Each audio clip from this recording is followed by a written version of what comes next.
Tonight, from MetLife Stadium in New Jersey, it's time for Monday Night Football on EA Sports.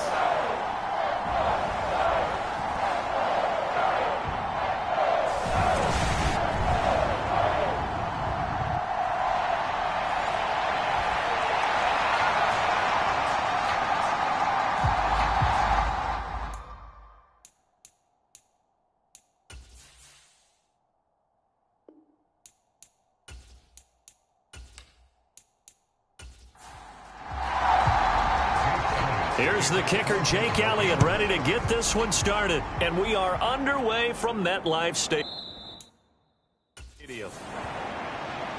And no run back on this one, so the new season will begin at the 25-yard line. So here are the Giants ready to start their initial drive of the game. And a glance here at the man calling the plays under center, their 6'4" quarterback. I tell you what, when he's on schedule for that week, secondaries take notice because you've got to stay alert back there on every snap. A truly powerful arm, one that's capable of challenging any level of the defense on any given play. That's why so many scouts preach arm talent when preparing for the NFL draft. A quarterback with arm strength to make every throw in the book, he's an asset to have in any offense. Ball on the 30. They'll come up with a 2nd and 5. Richardson looking to throw this. Oh, his first throw of the season is intercepted. And they are going to set up shop at the 32-yard line. That's kind of a double whammy. I mean, the interception on the opening drive, that's one thing. But to give him this field position, that's another. Absolutely perfect start for this defense. They take the ball away on the opening possession. They know that their offense will get the ball to start the second half. They line them up in field goal position. And to me, they got a chance for a touchdown right here out of the gate.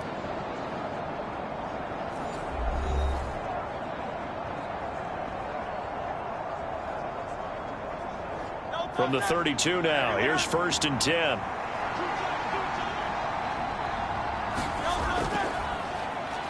A give to Pollard running left, and he'll go down at the 26 following a gain of 6. So from the 26-yard line, here's 2nd and 4.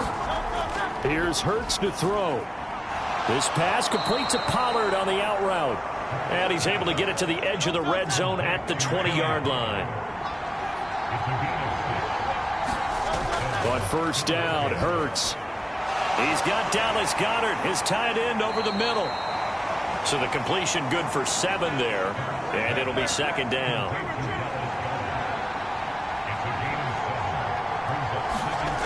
Throwing is Hurts. He delivers another to Goddard, complete. And the Eagles are looking at 1st and goal as he's tackled all the way down at the 2-yard line.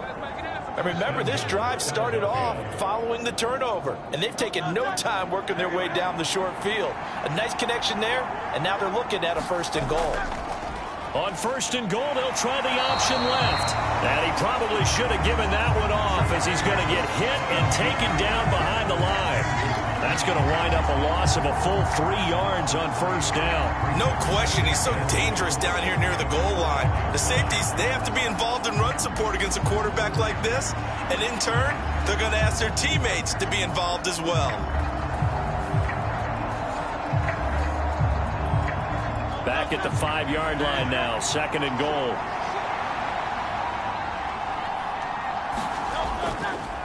It'll be Hurts on the option. Fighting for the end zone. He lost the football. It's out. And the Giants have it. It's picked up.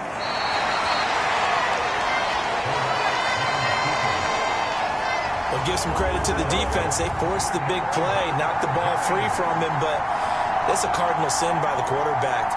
Know where you are on the field, and he just gave up at a minimum 3 points. And instead of getting down, takes the contact. The turnover ensues. So the Giants getting the football back here for their 2nd drive.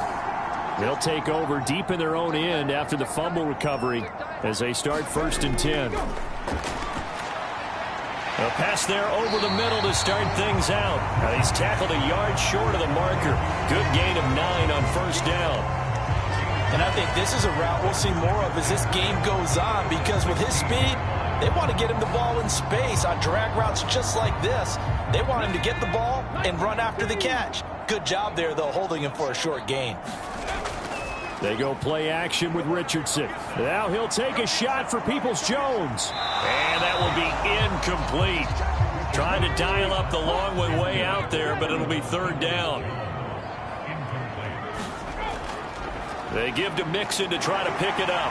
And he's going to have the first down as he's marked down just shy of the 20. They're able to convert with a gain of 4. So after the defense gets you the ball on a takeaway and a fumble recovery of their own, you've got to reward them, don't you? You've got to stay out on the field, give them a chance to rest, and how about doing it the way they did it, running the football and picking it up on third down. Yeah, would not have wanted to go 3 and out. They avoid that right there. Yeah, they avoided the glares as they went back to the bench, didn't they?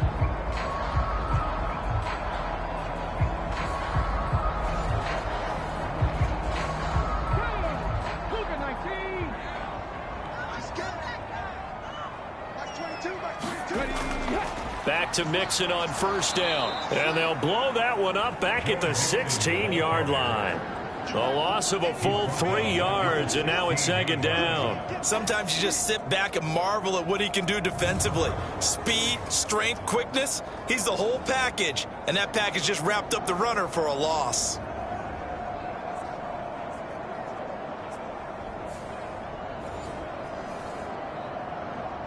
So their task a little bit more difficult now. 2nd and 13 that they're walking up on.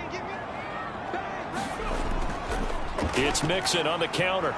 And not a whole lot to speak of there as they'll bring him down shy of the 20. Here's 3rd and 10.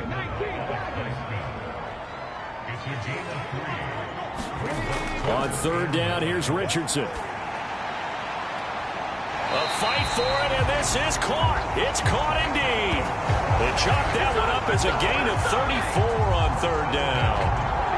It's got to feel good to hit on one of these in the first quarter of a brand new season.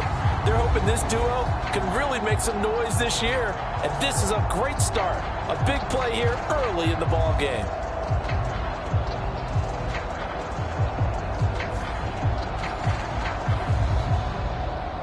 So the line of scrimmage moves all the way across the 50 now as they come up 1st and 10. Richardson to throw off play action. Got a man. It's Darren Waller. And they'll have it in the red zone before he crosses over out of bounds. That one goes for 30 yards. I think this defense was still trying to recover from that last play, so you wonder if they were ready for this one. You have to imagine their defensive coaches are yelling at them to get focused, because if they don't, more plays like that will result in giving up points. And now some disagreement down on that sideline. The red flag is out, and we're going to get a challenge. Did he keep those feet in bounds? That's the question they've got to decide. And I got to say, watching it in real time, it was awfully close. Yeah, it certainly looked like a heck of a catch because he didn't appear to bobble it, which could complicate things. But even with the benefit of replay, that's pretty tight. Well, here's the call. Winds up a very good call there defensively to challenge that one, as that now will wind up an incomplete pass. From the shotgun, Richardson. Staying on his feet. And a big loss here as he's taken down. Multiple players combined for their team's first sack of the game. Got to give him points for the attempt, but there's just a wave of pressure there. A host of people in the area. Evades a few, but couldn't evade all of them.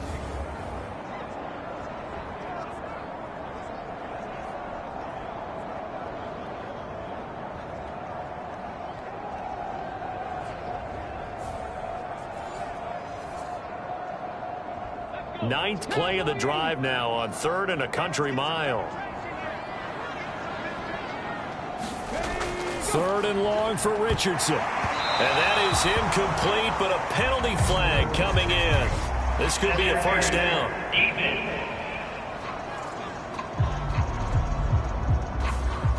After the penalty, a fresh set of downs. It's 1st and 10. After the penalty, it's Mixon. And across the midfield stripe into Eagle territory. From the 48-yard line, here's 2nd and a couple. Again, it's Mixon. And he'll be brought down, it looks like right at the 40.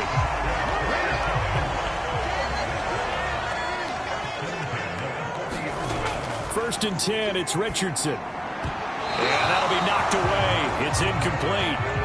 Here's second and 10. Here's Richardson to throw. They'll set up the screen here to Mixon. Dropped at the 35, but he was able to display the agility there. Here is third down and 4. And Richardson back to throw it. Finding Mixon here again on back-to-back plays. And he won't get to the marker. He's a yard short. A pickup of 3 and leaves him with 4th and 1. Always important as a defender on third down to keep the play in front of you and make sure you don't give up enough space that they can make a move on you in the open field. Try as he might, he wasn't able to get to the first down marker. Excellent defense, good tackling.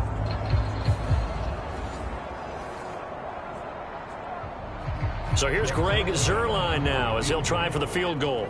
From the right hash, this from 48. I don't think this will even, nope, it doesn't even get there. Well short, and this will remain a scoreless game.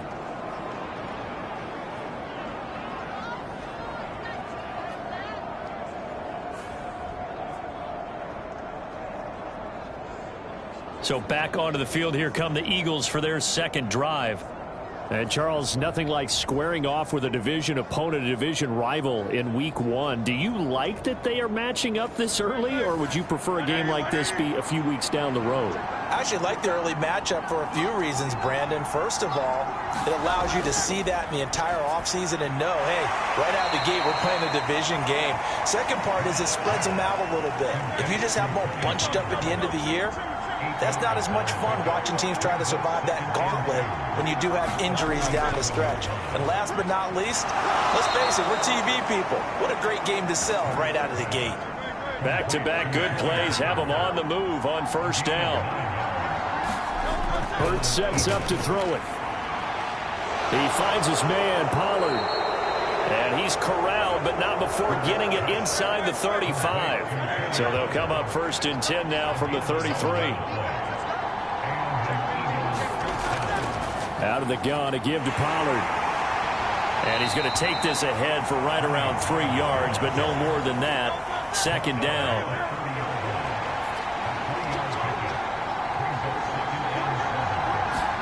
Hurts. Open man, that's Devontae Smith. And inside the 20 before he's brought down. First catch of the new season for him, and he picks up the first. Defensively going forward, they're going to have to watch out for him on plays just like that. It's a drag route across the field, and they're trying to free him up and let him run after the catch. That won't be the last time we see that play, and it works there to pick up a first down. Now this will leave him a yard short. Nice pickup of 9 yards on first down.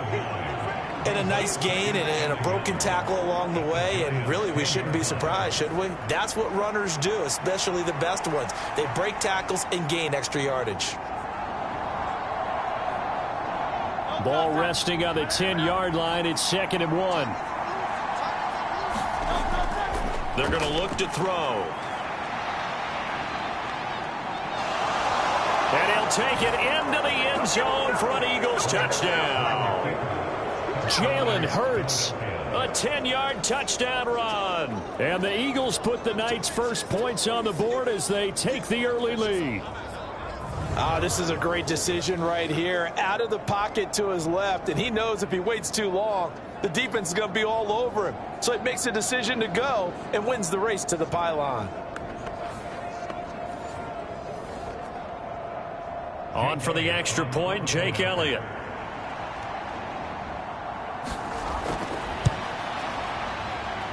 And he's 1 for 1 on the new year as his kick is good. So that drives 7 plays in length. And it was finished off with a 10-yard touchdown scamper.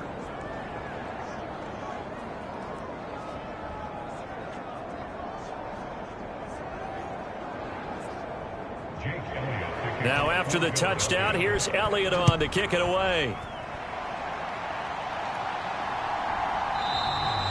And they'll put up the stop sign there as his guys will get it at the 25. The Giants offense at the line, ready to begin their next drive.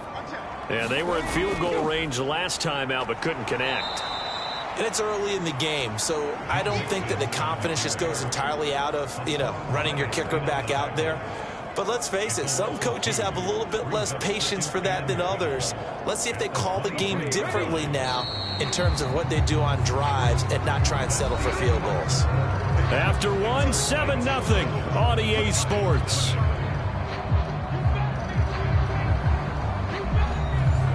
At the 23, it's 2nd and 12. An option handoff here to Mixon. 4 yards on the pickup there, and now they're left with a 3rd and 8. They'll be in search of 8 yards here as they hope to convert the first down. Richardson looking to throw. Pass to the sideline and pulled in. And he'll take this to the other side of midfield before going out of bounds. Excellent play there on 3rd down. Give him 25 yards. That's a play that will likely be forgotten when you talk about big moments in this game. But plays like this are critical to keep drives going. And if points result, we'll call this play significant.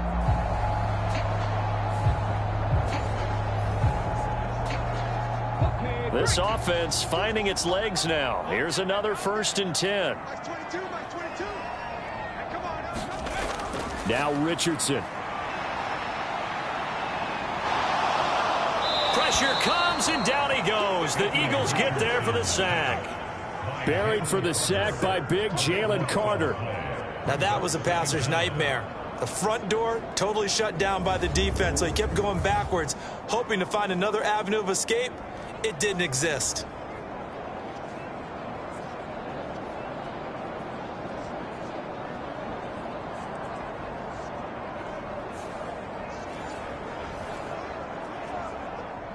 Now then, after the sack, it'll be interesting to see what they have planned for 2nd and 23. 2nd down, here's Richardson. Dumps it off to Mixon. And they'll get to him after a gain of 7 to the 47. The Giants on 3rd down. They've been near perfect, 4 for 5 to this point. This is 3rd and 16. Pass thrown right back to Joe Mixon. And he'll get it into enemy territory just across midfield at the 49.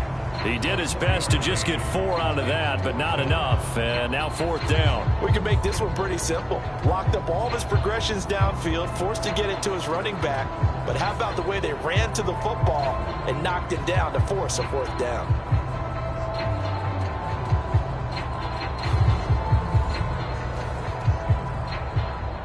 On 4th down, here's Jamie Gillen on to punt.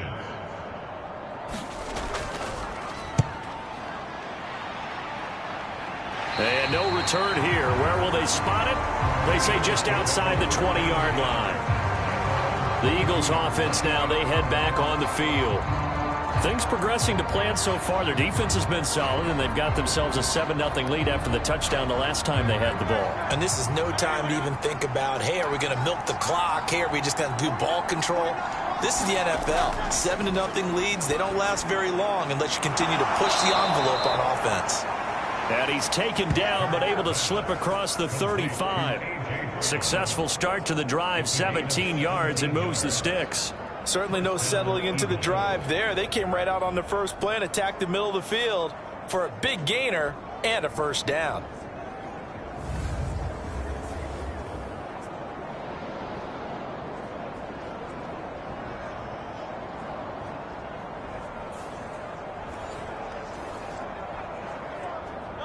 From all the way up at the 38 now after a good start to the drive. They run straight ahead here with Pollard. And not a whole lot of room to operate there on the 1st down run. He gets maybe 3. 2nd and 7.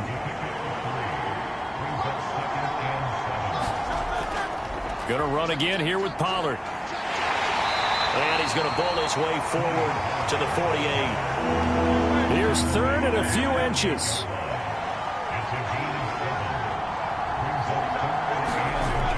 They'll look to throw here.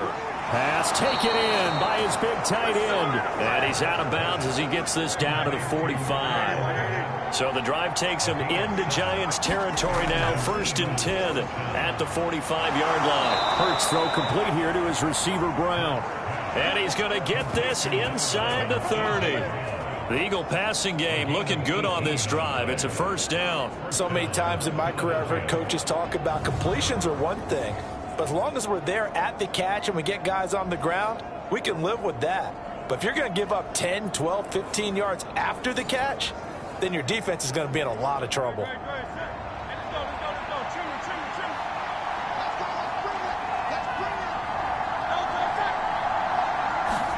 Hurts with a little pop pass on the jet sweep. Fights off the defender. And he showed off the athletic juke. Good little gain there. Not a whole lot of real estate, but a nice carry.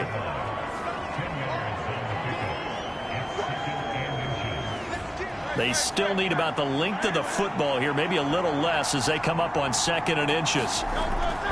Pollard will take it up the gut. And now they're inside the 10 as he's brought down at the 9.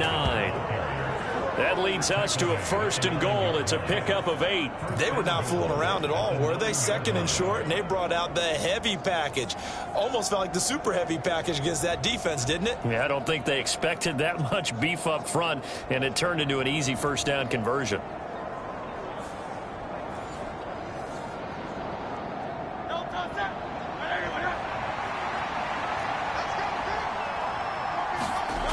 Now a shotgun snap as they'll look to throw. To the end zone, but it's incomplete. 2 of their 3 red zone trips so far they've come up empty on. They'll look to reverse that trend on 2nd and goal.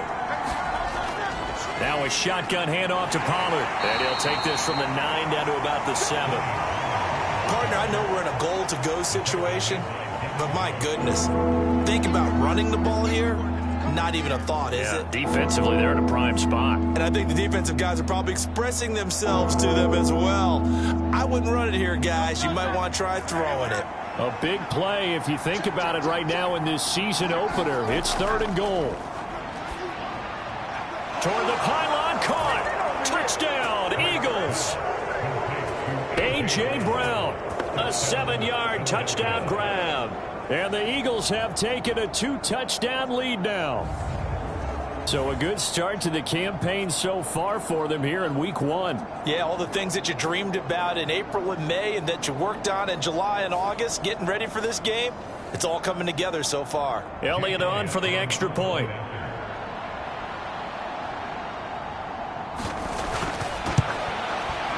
And it's good to make it 14-0. So that one a pretty time-consuming 10-play drive. And it's capped off by an A.J. Brown touchdown.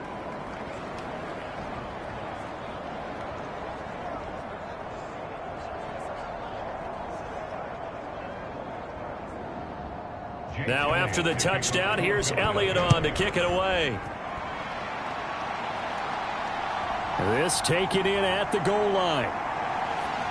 And makes it across the 20 as his guys will set up shop at the 23-yard line. Here's the Giant offense now as they get ready to take over here. And they're in a bind early here, down 14-0. Are you worried at this stage or still too early? You're worried. You're just trying not to transmit it to the rest of your team. You want to make sure that they stay positive. But at the same time, you're wondering, how are we going to move the football? What do we have on this play sheet that can work? Get back to basics is usually your answer. And make sure you find the guy who can move the ball fastest for you if you just get it in his hands. Yeah, still 2nd quarter. You get points on the board here. I think you're feeling okay. And he is met in his tracks behind the line of scrimmage. That's going to go down as a loss of 5, and it brings up 3rd down. We think, Brandon, I like the intensity this defense is showing right here in these first few drives. They're not just holding the line because they're doing their job, but they're doing more than that, aren't they? They're getting a nice push into the offensive backfield. And a great example right there for the loss on the tackle. They'll come up now 3rd and 9. Back to throw. Here's Richardson. That's complete to his tight end, Waller. And he will have a Giants 1st down as they're able to get the 3rd down conversion.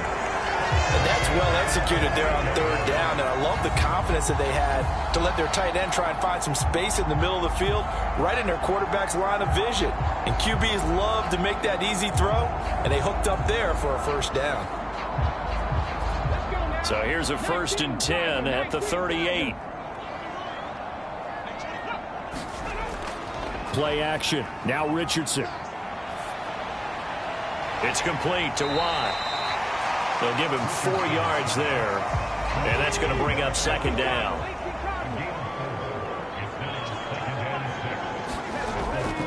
Inside handoff to Mixon, and not much there at all. Maybe a yard up to the 43. They'll need 5 on this play to move the sticks. Richardson working from the gun. Oh, everything falling apart now. Another one intercepted. Picked off by the linebacker, Miles Jack. And they will finally get to him, but a great return has set him up 1st and goal at the 5. Well, CD, I know it's just his 2nd year in the league as a quarterback, but that's going to be one when he flips on the tape. He's like, I shouldn't have thrown that ball. No doubt about it, and his coaching staff will be emphatic about he shouldn't have thrown that ball. But remember, 2nd year, as you noted, on-the-job training, so he's got to take this feedback that he's getting, negative or otherwise, and turn it into positives moving forward. Suddenly it's 1st and goal after the interception. A quick change in the situation here. Back to throw here. A throw left side taken in by Kmet. And this is going to result in losing yardage. They're driven back to the 8-yard line. It'll go as a loss on the play. Not what you need down here. It's going to be 2nd and goal. We'll put that one in the win column for the defense. Trying to contain tight ends in the passing game is so difficult nowadays, but they did it in a big way there.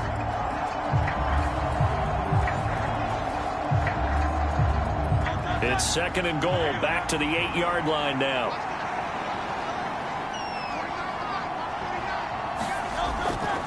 Running right, it's Pollard. 7 big yards on the carry there to get him within range of the goal line with 3rd down upcoming. 2 minutes to play, first half. It's 14-0. Now, they'd really like to make the short field pay off. We'll see if they can, but this is 3rd and goal. And they'll let the fullback try and take him home. The Giants going to go ahead and use the first of their timeouts. So as they talk it over, we step aside. The offense is staying out there. Here we go on 4th and goal from the 1. He'll look to throw. And it's incomplete. They cannot convert, and they turn it over. They throw for it on 4th and goal at the 1. And this Giants defense able to come up with a goal line stand. So the defense has to stay out and get one more stop. They were able to do it, forcing the incompletion. So on their record, that goes down as a success. Now, I believe they buzzed down. They're going to take another look at this play with all reviews coming from the replay official here in the final 2 minutes of the half. They're taking a peek at whether or not those feet were in bounds, and obviously a big call here in the end zone. And not just the feet. How about the hands? How's the ball possessed while the feet are hopefully getting down in bounds? That's what they're trying to look at to see if it all comes together. The Giants offense at the line, ready to begin their next drive. So now, Charles, this drive maybe a touch more important, trying to erase the memory of that interception they had the last time out. Yeah, and everyone goes through this because even the best in the game, you're going to have games where it just doesn't go right for you, and interceptions result. So, frankly, to me, it's all about how you respond, not just the types of plays that you call, but how you carry yourself, how you show your team that you're still with it, and how you continue to lead. 3rd down and 1. 3rd and 1, Richardson to throw. Work in the middle of the field, and he's got a man complete. And he will have a Giants first down as they're able to convert by plenty there on 3rd and 1. Now the Giants will use the second of their 3 timeouts as they'll stop it with just over a minute to go before halftime.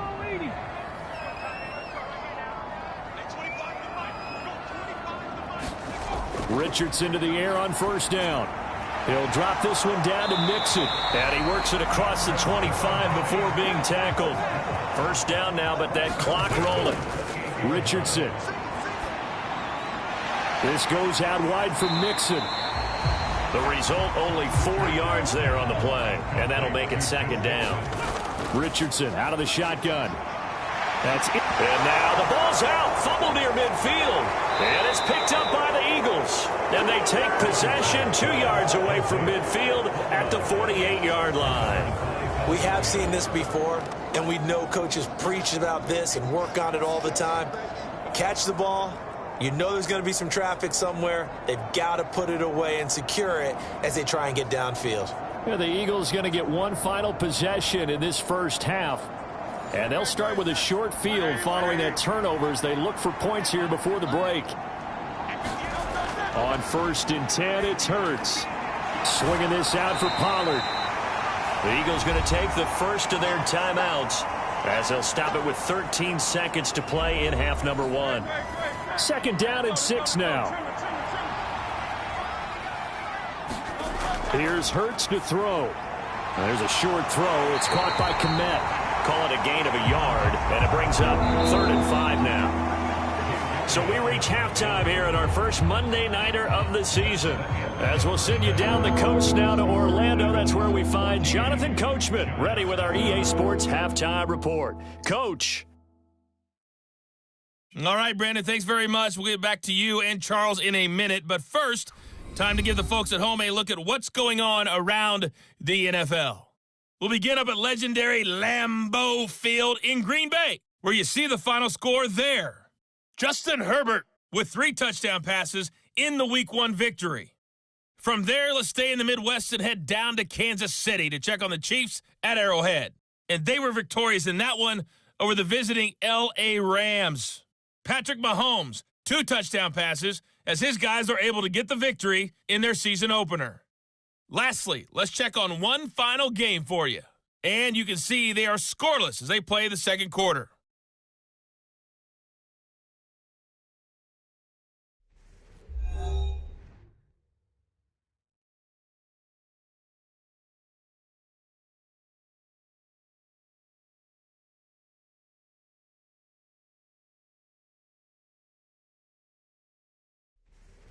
Okay, Coach, thanks as always to you and the gang in Orlando as we welcome everyone back in for quarter number 3. We'll see if Week 1 fatigue becomes any kind of a factor as we are back underway in the second half. And we will not see a return to start the half as this will be a touchback.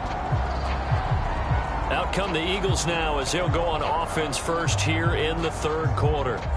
Hey, Charles, they've got the lead. Put your coaching hat on here now. What's the game plan for the second half? I think getting the running game going a little bit more because I thought in the first half they didn't get it moving the way that they would like. They had success throwing it, but I think these... Oh, he tried to fit it in on the slant, and it's intercepted. Picked off by Bobby Okereke. And he'll take this back down inside the 20. Not the way you envision things to start out the third quarter. One play and already a turnover. It's interesting. You and I were talking with the coach, and he talked about how at halftime, as a play caller, he wanted to make sure he got a new script going for the second half, not just the one that he operated off of to start the game. Nowhere on that script did it have that result. So here's a 1st and 10 now down inside the 20.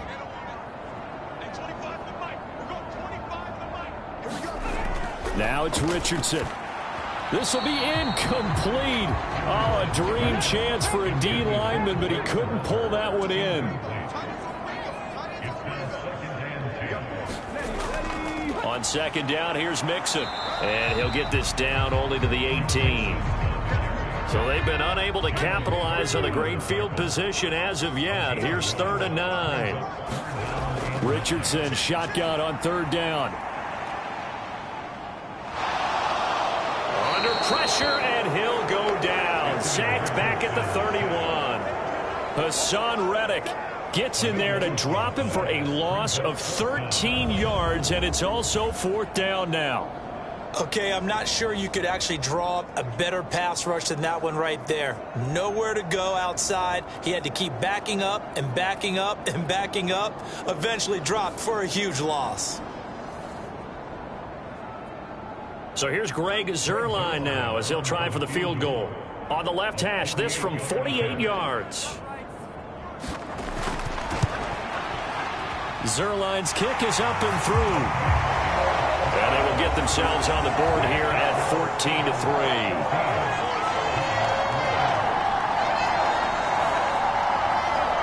Whatever was said in the locker room during the break must have worked. They forced the turnover. They didn't get the touchdown, Charles, but it does translate into 3 points to begin this second half. Exactly as they discussed in the locker room at halftime.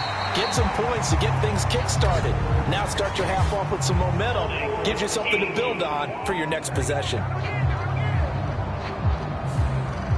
Hurts and the Eagles come up here 1st and 10 from back at their own 10-yard line. Now a give here to Pollard. And he'll maneuver his way forward for about 4. 2nd and 6.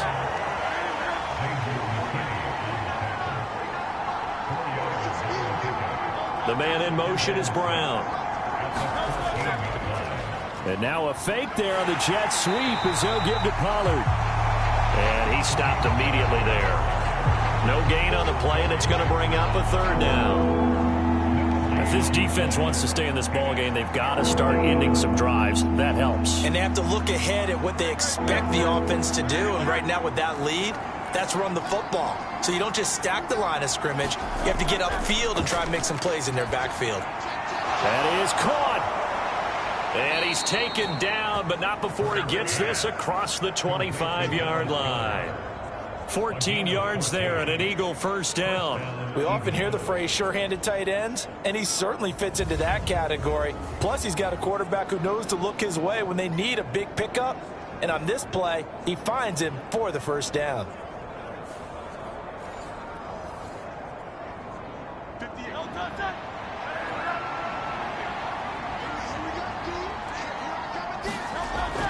They go play action with Hurts. And this will be incomplete. Physical play on the football there, and it's 2nd down. I see the surprise in your face there, partner. That is a rare incompletion from him. He's been on point this entire game. He has percentage completion-wise way up. Not that time. On 2nd down, it's Pollard. And he powers his way up past the 30. Here's 3rd and 6.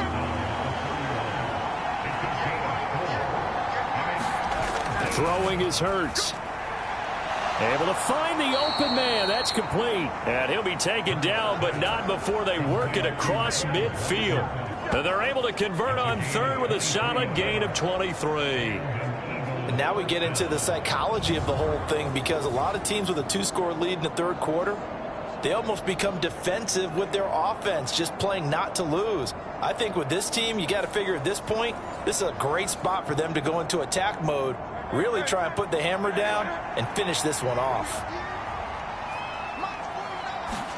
They'll throw on 1st down with Hurts. Oh, this one incomplete. The pressure got to him as he released it. And it's 2nd down.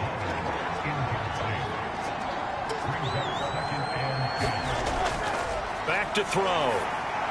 He's going to flip that out to the flat. It's complete. And he'll lose yardage here. Back at the 47.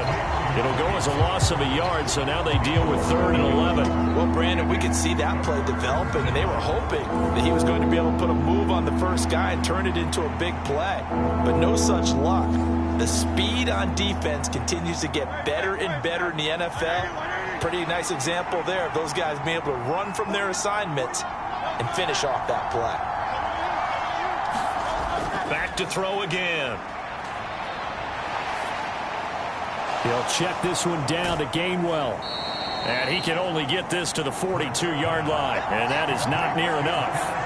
5 yards, not enough. And it'll be 4th down. How about that strategy there, Brandon? 3rd down. They just said, we've got faith in our tacklers. We'll give you the short stuff, and just decided to protect the sticks. So every time I hear fans telling me tackling's not a part of the game anymore, plays like that, I can clip and save and show them you have to tackle well if you want to be a good defense. Here's Jake Elliott. Career long, by the way, for him, 61 yards. This will be spotted just shy of midfield, a 59-yard attempt. And this kick is not going to be close. It's well short, well right to boot. And this will remain an 11-point spread.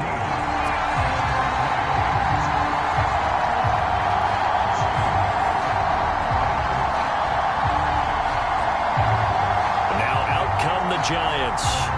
And, Charles, they're certainly still right in this game, but they need that offense to wake up and in a hurry. Yeah, I like the way you put it. They certainly did seem to sleepwalk a bit in the first half. Now that their defense has done its job, it's their turn now to go out and try and get some points. And this is a commentary on today's kickers and just how good they are that a coach would think about running his guy out there to try a 59-yarder. Here it backfires on them, but as a kicker, you have to appreciate the confidence that they showed in you. Now they set up the screen. That's complete.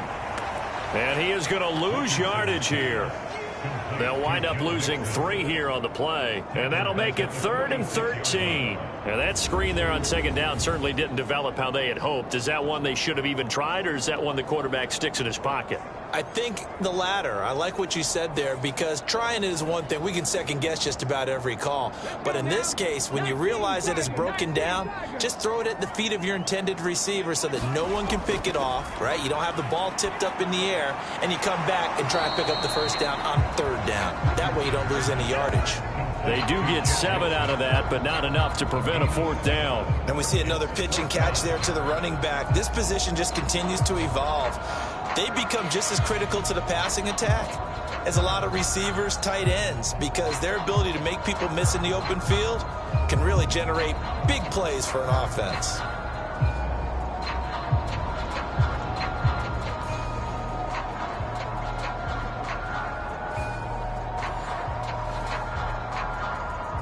Here's Jamie Gillen now as he'll punt it away for the 2nd time.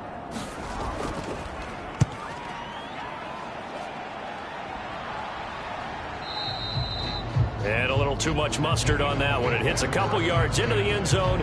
A missed opportunity there maybe to pin them back. Here's the Philadelphia offensive unit now as they head out to take over possession. And the way their last drive ended, boy, it was frustrating. They had a pretty good drive going. It was sustained, and then it stalled out, Charles, and they missed the field goal and got nothing out of it. Is that insult to injury? Because they had such a sustained drive, as you noted. So you know for the head coach, it almost felt like a little bit of failure to send out the field goal unit and then to not even see the ball go through the posts.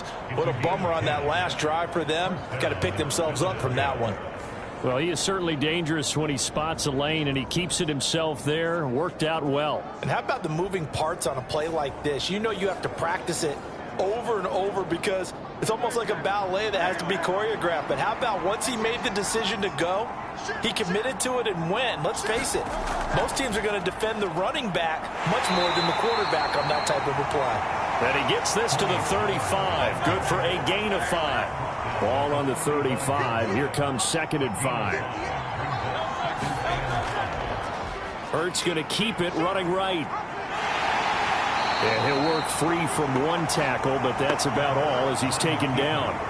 Only a yard there on the keeper, and that's going to leave him with a 3rd down. Coming up here looking for 3 yards to pick up the first. Throwing from the gun, it's Hurts. He's got his target. That's complete. And he is going to have an Eagles 1st down as they're able to get the 3rd down conversion. They're going to empty the backfield here, so you know this ball's likely to come out quick. They let the 4 outside receivers run deeper routes and then let the tight end just make a beeline across the formation. He's able to make the catch and turn it into good yardage and a 1st down.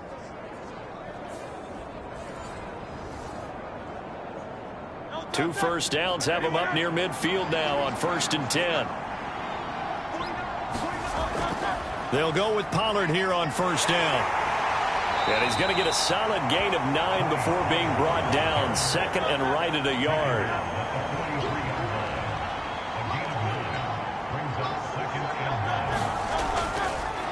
Hurts, he's going to keep this on the option. And holding it may be the wrong decision as he's stopped in the backfield. He winds up giving a yard back there, and now it's 3rd and 2. Well, I would have figured after the 9-yard run on the previous play, getting one more yard wouldn't have been much of a problem. But apparently it was, and now it's 3rd down.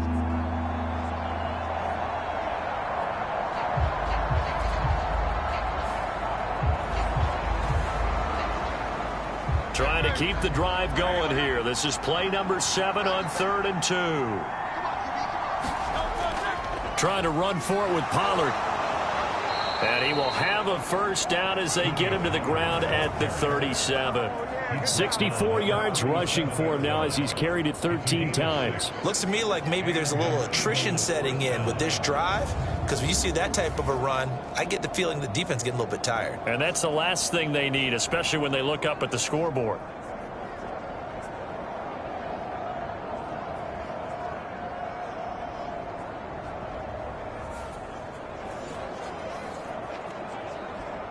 Line of scrimmage, the 37 on 1st and 10. From the gun, it's Hurts. Escaping the pressure right. And he can't find a receiver, and he's brought down. Yetur Gross-Matos getting in there to make the play. And no matter what the situation, the O-line just hates that because they feel like they didn't protect little brother back there, right? Man, that's just so difficult for them because just think about every single play. When you decide to throw the football, you're dealing with some of the best athletes on the planet. You talk about guys, if they weren't playing football, they'd be starring in the NBA at power forward. It's a really difficult task. Well, this has been a good march down the field, but now they're stuck looking at a 2nd and 14. Another try after the first down sack. Hurts. Here's a screen now for Pollard. And they went the wrong way there. Losing yardage back at the 43-yard line. Heck of a play there to get to him quickly and get him down for a loss. I think they did a really nice job getting ready for this game, scouting, watching film, and understanding defensively what the play design was. So 2 plays with only negative yardage to show, and now it's 3rd and 16. From the shotgun, he'll look to throw. And that is incomplete. Oh, he had a defender right there with him to force that to the ground. And 4th down now coming up. Nice call by the defense there on 3rd down. Just flood the field with extra defensive backs in their dime package. Nowhere to go with the football. Forces the incompletion. The Eagles send out their punter now, as he should be able to pin him back deep here with his first punt. No returning this one. It sails out of bounds, and they'll spot it right at the 20. And New York set to take the field. And, Charles, they're certainly still right in this game, but they need that offense to wake up and in a hurry. Yeah, I like the way you put it. They certainly did seem to sleepwalk a bit in the first half. Now that their defense has done its job, it's their turn now to go out and try and get some points. 1st and 10, Richardson looks to throw it. And his throw's going to be incomplete. 2nd and 10, 3rd quarter of the season opener. Mixing up the middle. And he's brought down at the 24 after a gain of 4. That 2nd down play call was not to pick up the 1st down. It was to accomplish what they did to get them into a manageable 3rd down because they had incompletion on 1st down, so they were behind the sticks, so to speak. They needed to make up some ground, and they did. On 3rd down, here's Richardson. Eagle pressure, too much this time. Down he goes. Jalen Carter. Now with his 2nd sack here on opening night. 1 quarter remains here as we wrap up the week on a Monday night. This is the National Football League on EA Sports. Here's Jamie Gillen now as the drive goes backwards, so he's on to punt it away.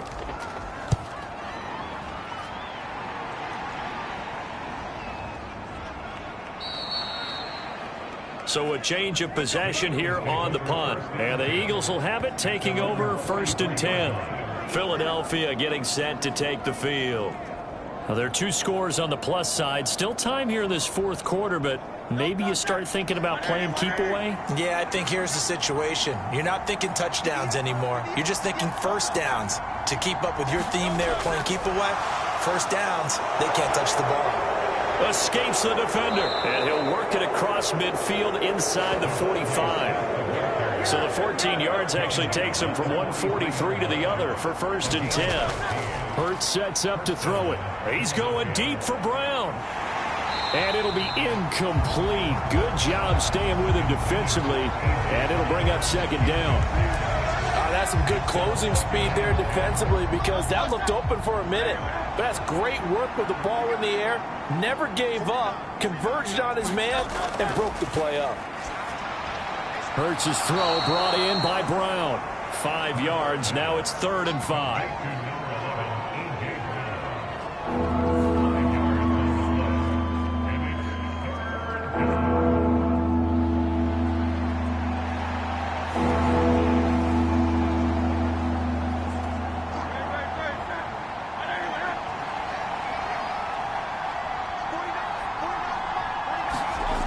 Hurts. And he'll be taken down, but he does have 1st down yardage. That's good for 9 yards as they convert on the 3rd down play. That is an absolute backbreaker. That was a design passing play, wasn't a draw.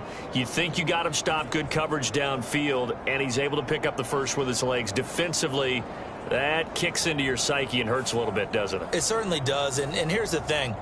Anytime you give up a 1st down, it hurts you psychologically, but it hurts more when they get it this way because you've covered everything. He didn't have any place to throw the football. He takes off running and picks it up anyway, and now you have to stay on the field for an extra set of downs. And really could have used that stop trailing here in the 4th. These guys are running offense like you drive. The pedal is down, stomp down. How about that? Back-to-back completions. They are rolling. So much for being conservative and running that football.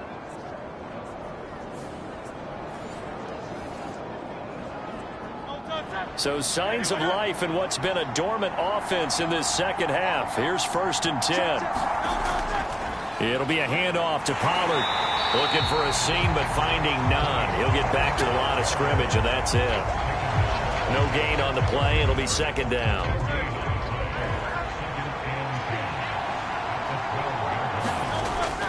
Pollard gets it off the option. And a pickup of about 4 down inside the 10 to the 8-yard line.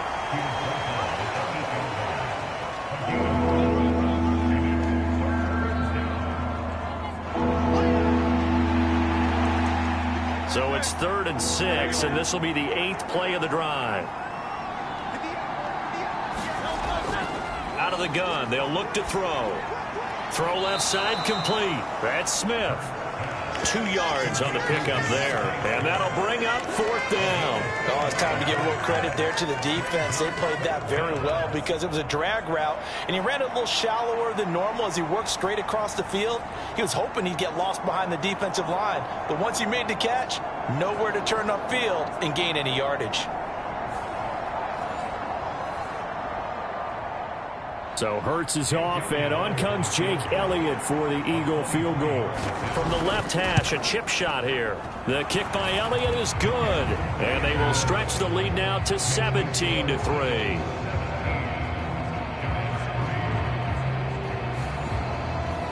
So that maybe not a knockout blow, but I suppose certainly every little bit helps when you're trying to salt one away in the 4th. Well, the possibility of being beaten by 2 late touchdowns or at least sent to overtime does exist. But time, definitely a big factor at this stage of the game, is in their favor. New York's offense back out there and set to go. These guys definitely hoping for a better showing than their last appearance. They couldn't really even move the football much beyond the shadows of their own goalpost, Charles. We'll see if they can get a better, more sustained drive going here. Yeah, and every team that we ever talk to says the exact same thing. When you start a drive from that deep in your own territory, the goal is a minimum of at least 2 first downs, because even if you have to punt then, you change the field position, right? You flip the field a little bit. They didn't get that done. This time they want to string together a nice drive and help themselves out. Meanwhile, Richardson's throw brought in by Bellinger. He'll be hit down at the 33, 5 yards on the play.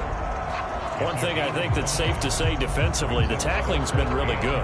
And because of that, it's been very, very hard for them to move the ball because you're not getting the benefits of run after catch. They're tackling them almost on the spot. That means you have to run extra plays, harder to move it. And he'll be taken down, but he does have first down yardage. Give him the third down conversion, 5 yards on the play. Fourth quarter, every drive's so critical, and you figure may only get one more shot after this, so a touchdown's imperative on this drive. It is, but you also have to think to yourself in play calling, don't hold anything back. Don't save it for the second touchdown. You got the first one for the second one to even matter.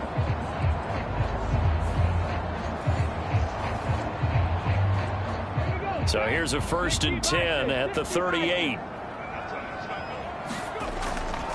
Here's a give to Mixon. And this will be stopped at the 44. That one good for 7 yards. From the 44-yard line, here's 2nd and 3. Once again, they run with Mixon. And he'll get it down to the 47 here.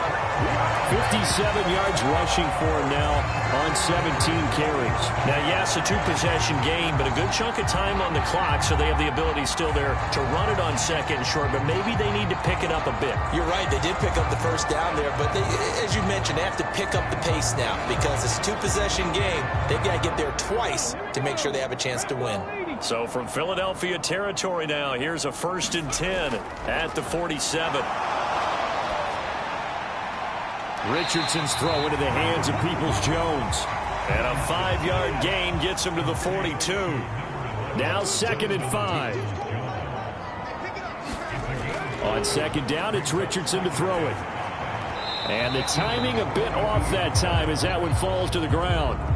He shook his head right when he released that throw. He knew it was going to be a little off target. Yeah, the excitement got him on that one. Wasn't able to control the fact the receiver was open, and it would have been an easy throw. And on 3rd and 5, this will be the 8th play of the drive. Here Richardson back to throw it.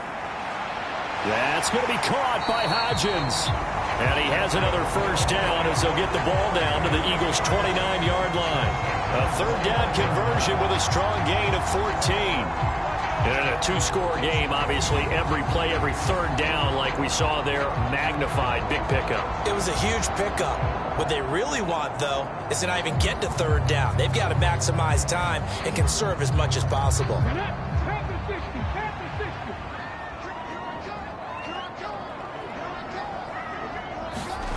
First and 10. Here's Richardson with it. He finds his running back, Mixon. And he's tackled a yard short of the marker.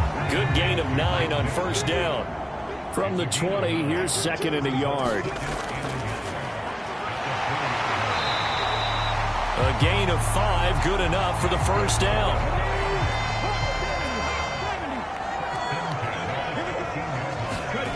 Here's Richardson to throw. Quick hitter here, it's complete. That'll go for a gain of 7, and it'll be 2nd down.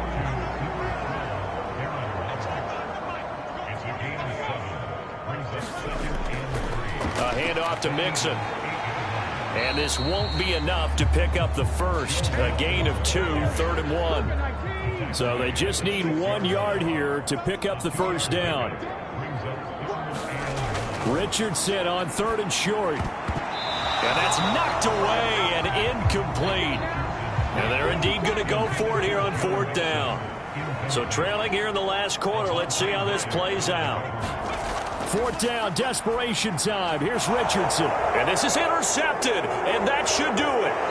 And the Eagles are going to get the ball back on the turnover as they hold on 4th down. Boy, so another interception, CD, and it feels like he's starting to unravel a little bit. And as you would expect, still a work in progress here in his 2nd season. He has to start ironing out some of these mistakes, though, because now his head coach, his offensive coaches, they have to evaluate whether you keep playing him and let him work through it, or you start thinking about going to his backup. Hurts and the Eagles come up here 1st and 10 at their own 12-yard line. They'll run with Pollard to begin the drive. And he takes us across the 15 to the 17. 5 yards on the carry. Good pickup on 1st down. 2 minutes left to play in this football game here on EA Sports. Here's a 2nd and 5.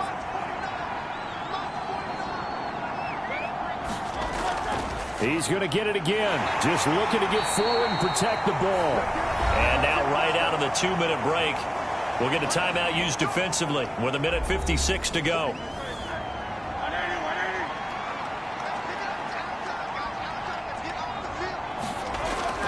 Five points of contact necessary at this stage as they'll run on first down. Now the Giants will use the second of their 3 timeouts. That'll leave them with just 1 remaining in this 4th quarter of play. From the 34 now, here's 1st and 10. Here's Pollard again. To about the 35, 2nd down. The Giants going to burn their 3rd and final timeout as they'll talk things over prior to this upcoming 2nd down play.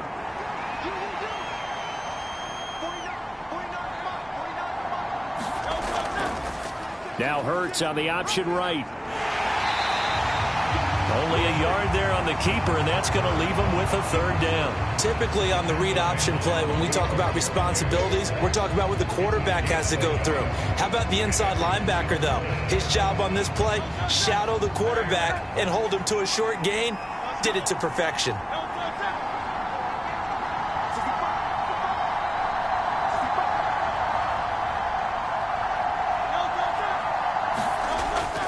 On 3rd down, it's Pollard. And the tackle going to be made at the 41 as they stop him a few yards short of the 1st. It's a gain of 5 on the play, and it'll bring up a 4th down. This late in the game, Charles, I think you maybe seriously have to think about going for it. Especially where they are in terms of field position, because this is almost like no man's land. Might hurt your punter because there might not be enough space, maybe too far for your field goal kicker. I'm like the old rule. Possession is 9/10 of the law. Possession is 9/10 of winning the game. Go for it. Get the 1st down. Close it out. The Eagles send out their punter now as he'll kick it away for the 2nd time.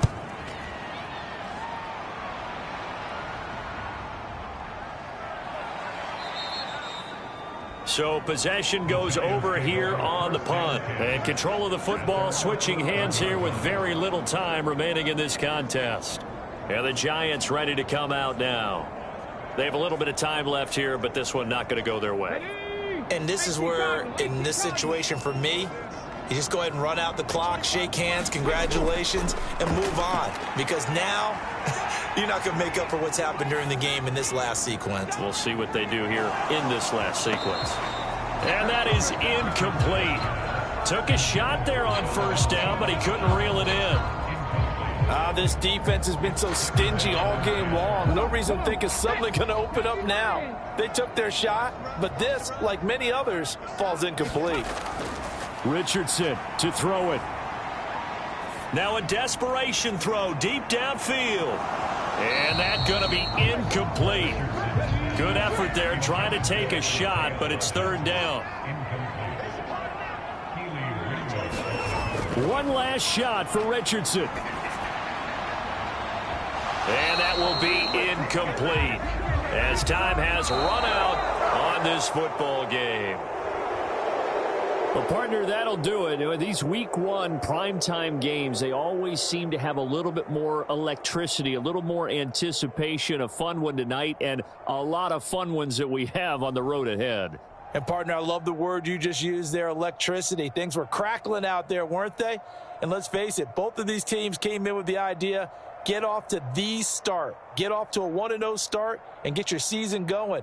That could spark an excellent season for them. They've got that in their pocket now.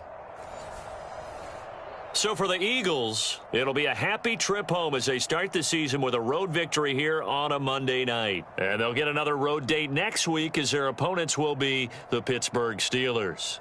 Meanwhile, for the Giants, they go down to defeat here in the opener. And they'll get a chance to redeem themselves at home next week. So for our entire crew, alongside Charles Davis, I'm Brandon Gaudin. Thanks for watching, everybody. We'll see you next time.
Tonight, from SoFi Stadium in Inglewood, California, it's a special prime time edition of the NFL on EA Sports.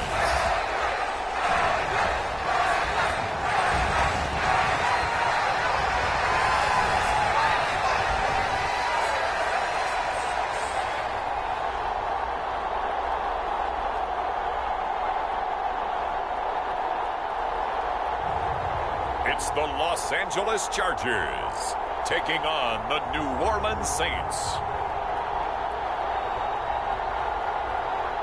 Night beginning to fall over Southern California, but the lights are shining bright here at the spectacular SoFi Stadium in metropolitan Los Angeles. Tonight, it's our first Monday night game of the new season, and we've got a good one coming up, as it'll be the New Orleans Saints taking on the LA Chargers.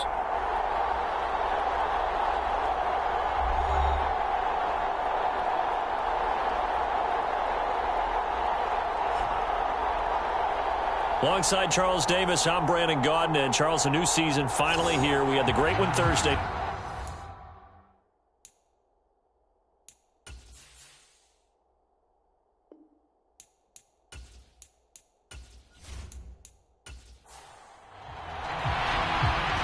Here now to get us started is Logan Cook. And off we go to wrap up a busy weekend of football.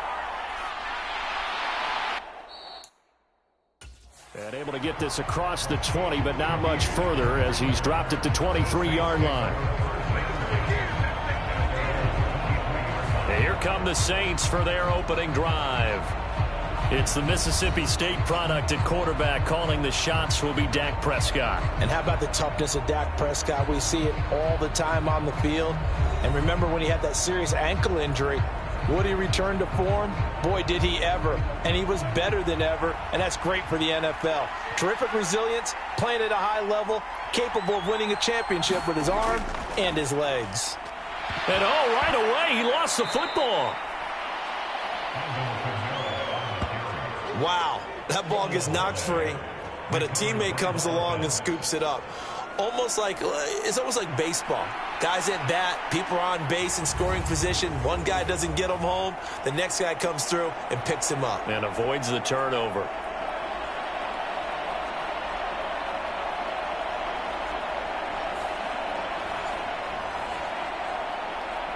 The fumble on first down. Now here's second down. Throwing, Prescott. Connecting on the out route here with Higgins. And he's out of bounds, able to take this one up to the 35. 4 yards the pickup, first down. That was a route run not just with dexterity, but with intelligence. Found the hole in the zone, made sure the quarterback saw him, and was able to make the sure catch and flip the down marker back to run. And they're going to stop him right at the line of scrimmage. Just no cutback lane to be found whatsoever. 2nd and 10. Out of the gun, here's Prescott. And that'll be incomplete. Took a pretty good shot as he tried to pull that one in. Couldn't hang on, 3rd down. Prescott down. A quick throw there is incomplete. Here's Thomas Morstead on now to punt it away on 4th down.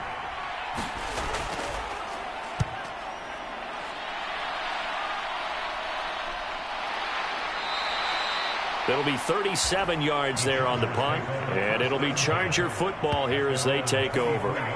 So here's the Charger offense making their way out. And they will be led out by a man in his sophomore campaign as the quarterback.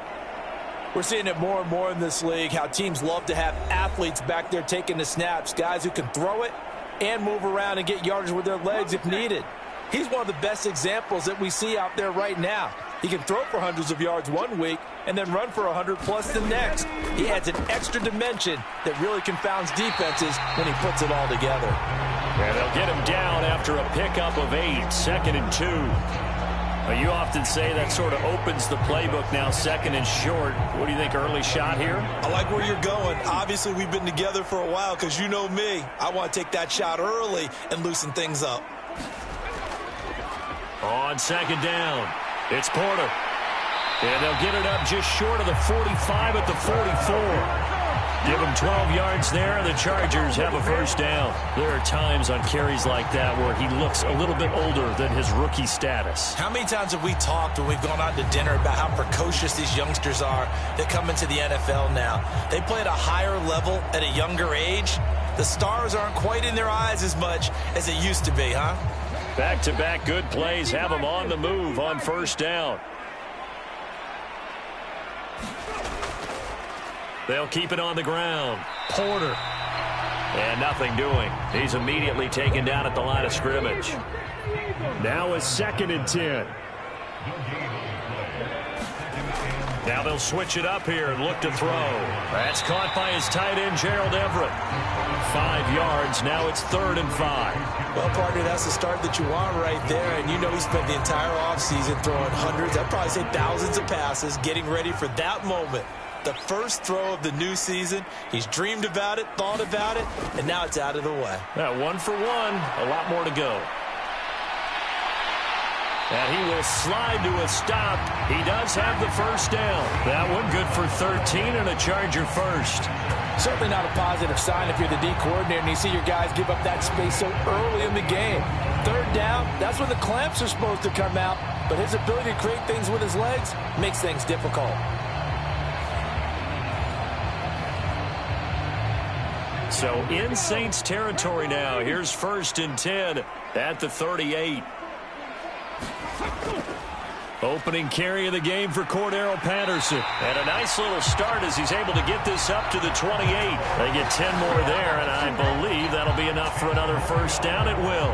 That was good, tough running right up the middle. And if the defense can't penetrate and make him slow his pace or change direction, that's often the end result.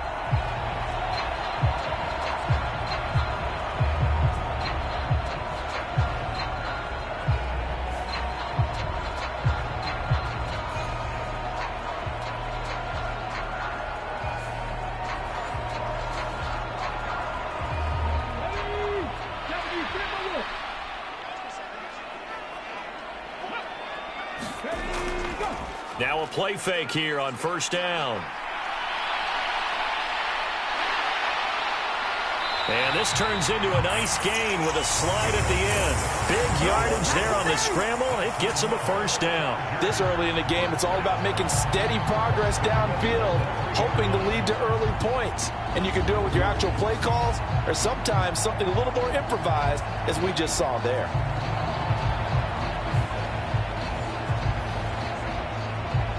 A chance for their first points of the season here as it's 1st and goal. They'll try and run for it on 1st and goal. Now he fights his way in for a Charger touchdown. A great play there with his first career NFL touchdown. And the Chargers are on the board here first in the season opener. So that a great sequence for these guys to begin the ball game. They force the punt on one end, then come right down the field and score on the other. And that's a great example of leaning on each other and building a little momentum that way. How about the defense forcing the punt, turns it over to the offense with confidence, and they take it downfield and score. Kaimi Fairbairn on for the extra point. And he's 1 for 1 on the new year as his kick is good. So that drive goes 8 plays. And it ends with a 3-yard scoring run. After the touchdown, Cook now to kick this one away. And it'll come out to the 25 as he will not attempt to return. New Orleans Saints, they get ready to set up shop for their second drive. They were forced to punt on their initial drive of the new season. Now they're ready to go as they begin again with a 1st and 10.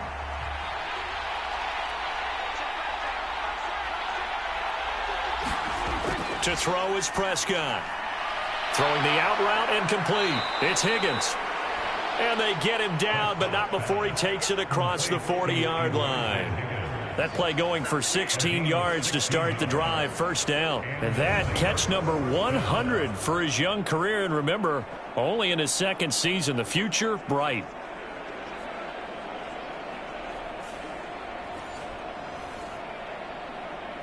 One play has him up past the 40 already, and another 1st and 10.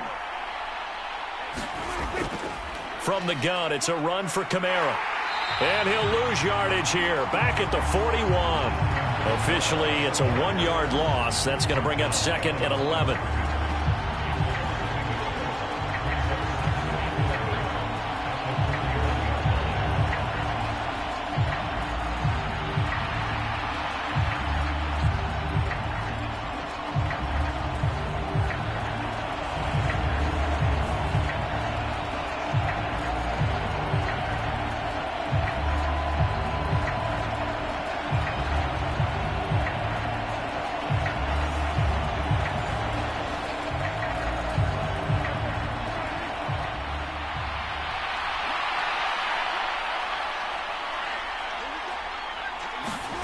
Now Prescott. Over the middle, into the hands of Michael Thomas. That'll leave them with a 3rd and 2 coming up. They got 8 yards there. They'll run it. Here's Cook. On a determined run there as he's going to take this all the way down near the 40. 10 yards, good for his Saints, 1st down. Coming in, he really liked his chance of having a big year based on a terrific offseason. And runs like that on opening weekend show that he's right.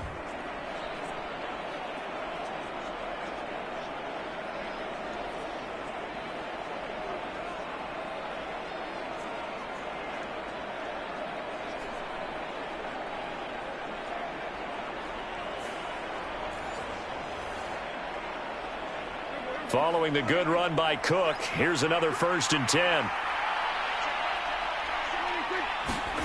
Looking to throw, Prescott. And that's going to be incomplete. Too tough to hold on to that one. It's 2nd down.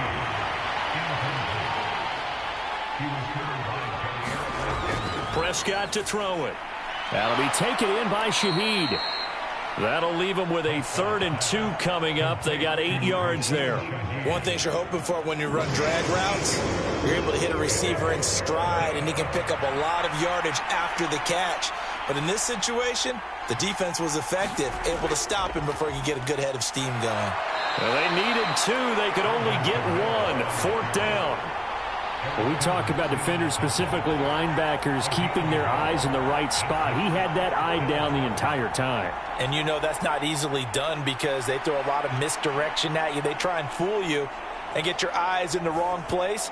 But you're right about that one. He correctly figured that one out and made a really nice play.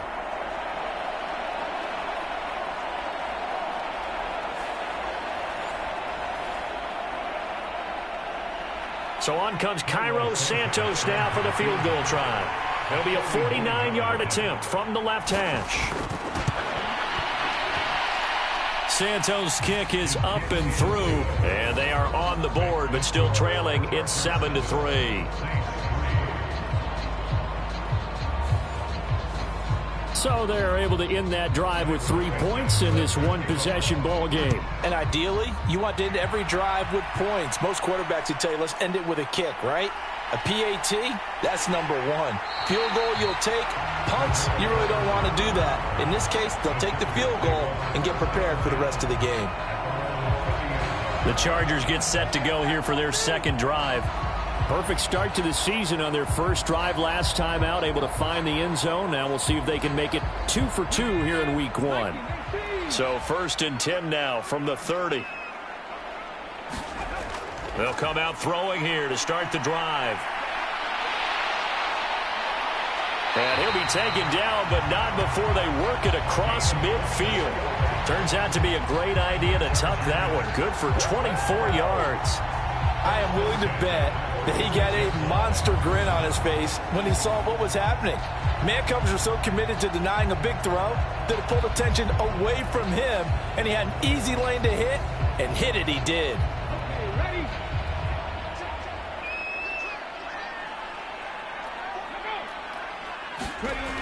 They'll look to throw now on 1st down. Over the middle, complete. That's Porter.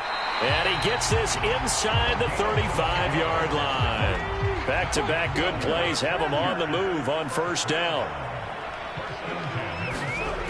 They're going to look to throw. And down he goes. They sack him back right around the 41-yard line. Brian Brzee fought in and got him down. And this is a quarterback who's already had success on the ground in this first half, but this time they're able to hem him in. And it's always different when you rush a mobile quarterback as opposed to a guy you know will be right back in the pocket.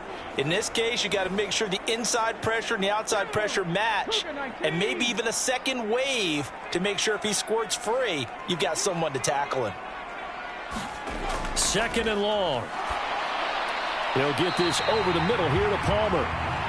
Short completion, just 4 yards, and that's going to lead to a 3rd and 12.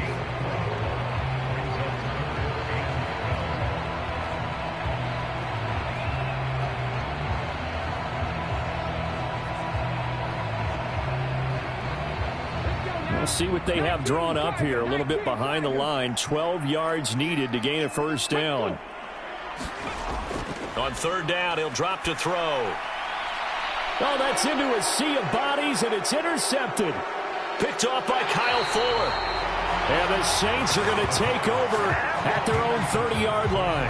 That, Charles, the first interception he's thrown here in year number 2. And I know it's just the first one, but didn't it feel like what we saw from him last year, where he was plagued by this type of a play?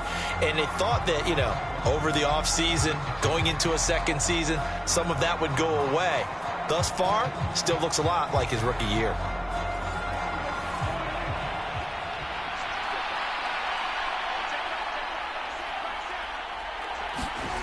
Following the interception, here's Prescott. And that one drops down, incomplete. Good coverage there, forced the ball free, and it's 2nd down. Here's Prescott. They'll set up the screen now to Kamara. And they get him down, but not before he takes it across the 40-yard line. It'll be a Saints first down on a pickup of 13. When you run a screen pass really well, you got to like the look of it because so many parts come together to make it work well. The offensive linemen where they're faking people out, the back slipping out there, catching the football, then all of them going together as one unit downfield. A really nice pickup. And a good physical run that time. He's going to wind up gaining 5 on that one. A quick burst there, and he nicely bit off a pretty decent gain.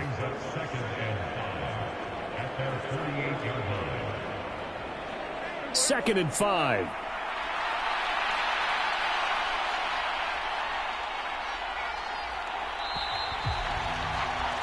After one, 7-3 the score on EA Sports.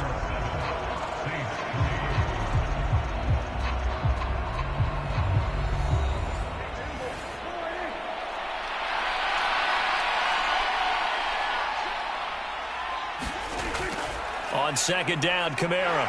And he is going to be stopped cold behind the line of scrimmage.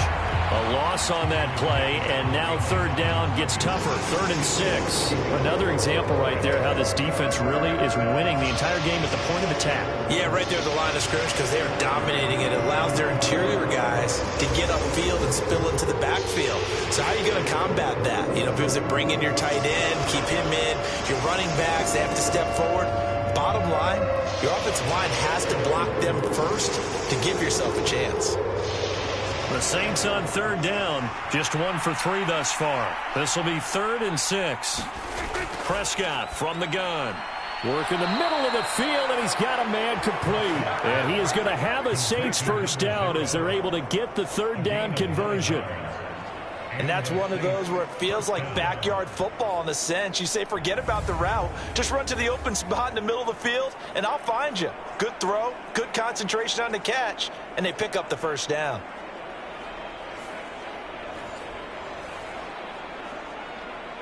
This offense finding its legs now. Here's another 1st and 10.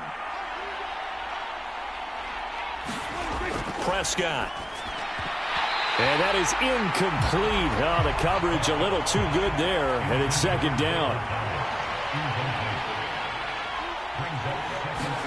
Here's Prescott. Swinging this out wide here for Cook. And he's brought to the ground with another first down at the Chargers' 21. 23 yards the pickup there. CD, with that last pass, he joined a group of about 50 other men that are over 30,000 career passing yards. So, look, he's not at the top, but that's pretty good company. Yeah, it's not the most exclusive fraternity in the NFL, but it's a pretty good one, isn't it? You still have to put some numbers up in order to get in, okay? The secret knock is still there. How about him getting it done? Proud of him.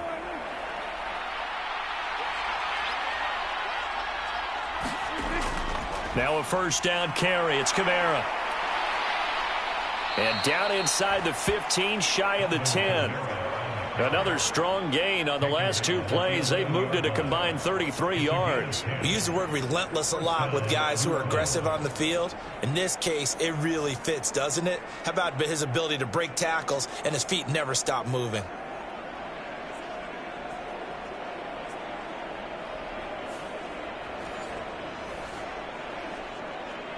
A first red zone opportunity the new year here as they come up now 1st and 10. Back to the ground, this time Cook. 5 yards is the tally on first down. That brings up 2nd and 5. That's a strong pickup right there on first down. And as this drive goes on, we're seeing an offensive line and running game imposing its will. Now Prescott. And it's caught. And inside the 5 here before he's out of bounds, right at the 3. They need 2. Here's 3rd down. Here's Kamara trying to run for it. And, boy, he is very close to a first down, but from where they're spotting that football, he's going to be a foot or so short. And the big fella stuffed that one up in a big way. I think doubling him has to be a priority because you can't move up to the next level if you don't take care of him first.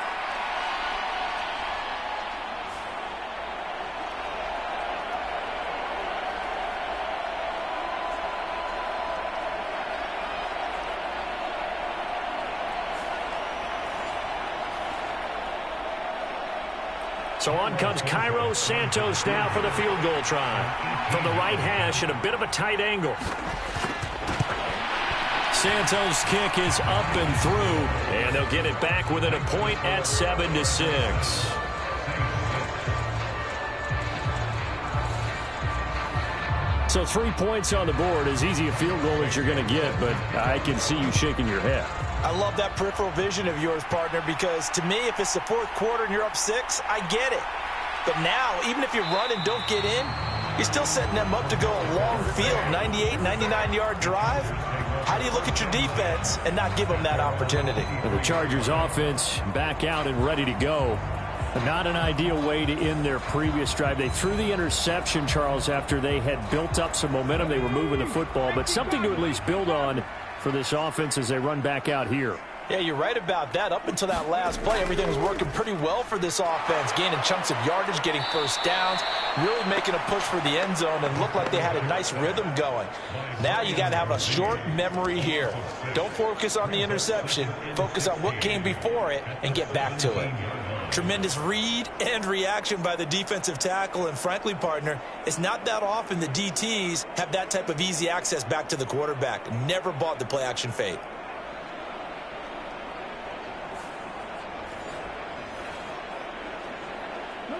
Work to be done here on 2nd and 16 after the sack. On 2nd down, a run with Patterson. And he roams across the 20 to the 24-yard line. 3rd and 9 here.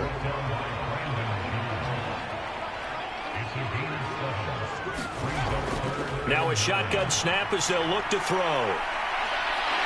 Oh, he put it on the carpet, a fumble. And this is picked up by the Saints. And the return will be stopped at the 34-yard line. Well, that's unfortunate because he had a nice run going, but give credit to the defense. They got a hand in the cookie jar there, CD. You have to think about vision, finding a place to get down after you know you've gotten all you can out of a run, and obviously ball security is paramount. In today's football, everyone's coming after the rock. You've got to make sure you protect it and protect the yardage you just gained. From the 34 now, here's 1st and 10. Prescott now after the fumble recovery. Looking middle, and it's incomplete. 2nd and 10.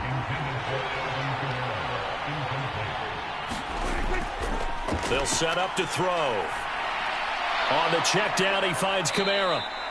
And they'll be inside the 25 now at the 24. A third field goal of the first half, not what they're looking for as they come up on 3rd down. He'll look to throw. Able to find the open man. That's complete. And he is going to have a Saints first down, and he'll have it by plenty as they're able to keep the drive alive on 3rd and inches. So he turned to a trusted, familiar face in that 3rd down situation. It paid off. Yeah, you go to your veteran receiver in that spot, so you can't underestimate him when he's on the field. Defensively, make sure you know where he is because he understands how to get open in key situations. So from inside the 20, here's 1st and 10 at the 18. They'll run out of the gun with Kamara. And brought down, but not before they get it inside the 10 to the 7. It's a good gain of 11, sets him up 1st and goal. When he runs, he seems to do a nice job of knowing when to be patient and find the hole, and then when the hole is there, he goes quickly. You're exactly right. He knows how to just take off, but you know what else? Brings a little thump with him, doesn't he? He does. He packs the boom at the end of the run and finishes it going forward. That's what you want to see out of your backs.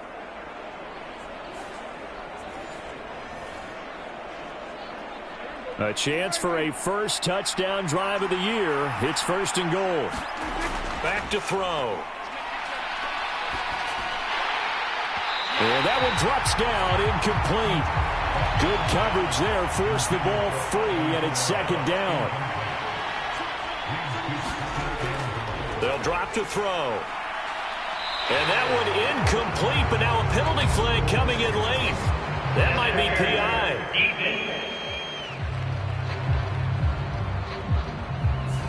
And since the penalty occurred in the end zone, move the ball to the 1-yard line. 1st and goal from the 1-yard line. Costly penalty. Kamara is into the end zone for a Saints touchdown. Sometimes offenses can get too cute down near the goal line, but there's nothing fancy about this one. As Coach Lombardi would say, we get a seal here, and we get a seal here, and we run this play in the alley. And that's good work to hit the hole hard and finish in the end zone.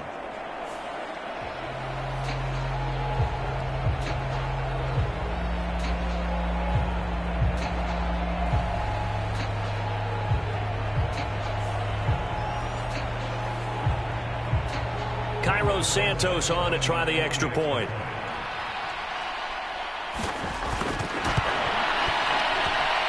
And he puts this one through as the lead moves to 13-7. So the drive there took 6 plays. And the capper came from Alvin Kamara on the touchdown run. Now after the touchdown, here's Santos to kick this one away. And Patterson will not return it. It comes out to the 25. Now the Chargers offensive unit ready to see what they can do here. They are looking to make a bit of a 180. They are sputtering right now. And frankly, I think it's time to call your playmakers together and say, all right, guys, we're going to lean on you through this patch. We need you to get us back on track and get us going in the right direction. So you're calling plays geared to them. Not necessarily that you look at your plays, oh, this hurts the defense. I want the ball in the hands of X, Y, and Z and see if we can move forward. So don't get too cute. Go to the playmakers. Ball on the 30. They'll come up with a 2nd and 5. Here's a play fake as they set up to throw. And he will slide to a stop. He does have the first down.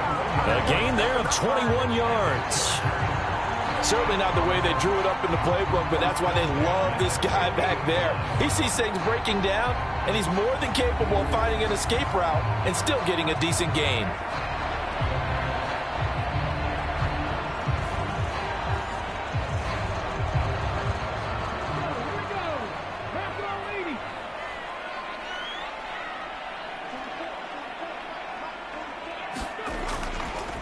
They'll run on first down. It's Porter. And the second wave of tacklers is going to get him as they stop him behind the line. He'll lose a yard there, and it's 2nd and 11. Two things to watch. First, his strength and being able to break out that initial contact. But at his size, once you slow his momentum, it's hard for him to get it started again and end up tackling him behind the line of scrimmage.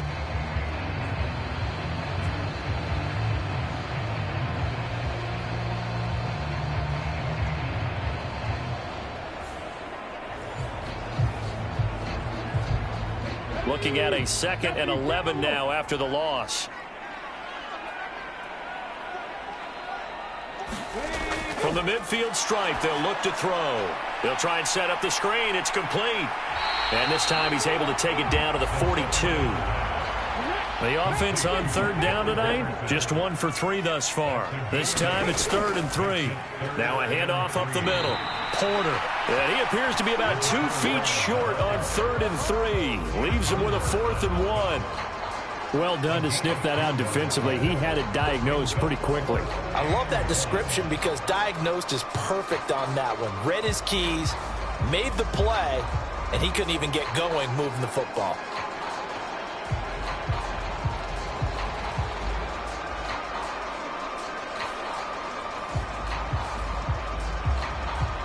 Too long for a field goal, too short to punt. That in-between range, and they'll go for it on 4th down. They'll try and run for it, and they are going to stop him on 4th and 1 as they'll wind up going backwards.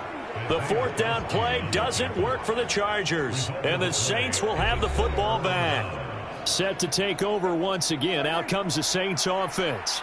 This drive here beginning probably with a pair of motivated groups. Remember, the offense scored a touchdown on their last time out, looking to repeat that in Charles's defense. They were very frustrated after giving up 6 the last time on the field. And frankly, it's just a battle of wills in a lot of ways because you know they're both motivated. They both game plan for this drive, and they both have specific outcomes in mind. To me, it just comes down to who can execute better and which side can step up and assert its will over the other. On 2nd down, Cook. And he's going to get across midfield and into Charger territory. They don't need to run another play here before the 2-minute warning. Let's see if they do it anyway. Now back to throw. Oh, he had him. He was open, but he couldn't get it to him. It's incomplete. Now the veteran Thomas Morstead on to punt it away. Second quarter action with 1:59 remaining.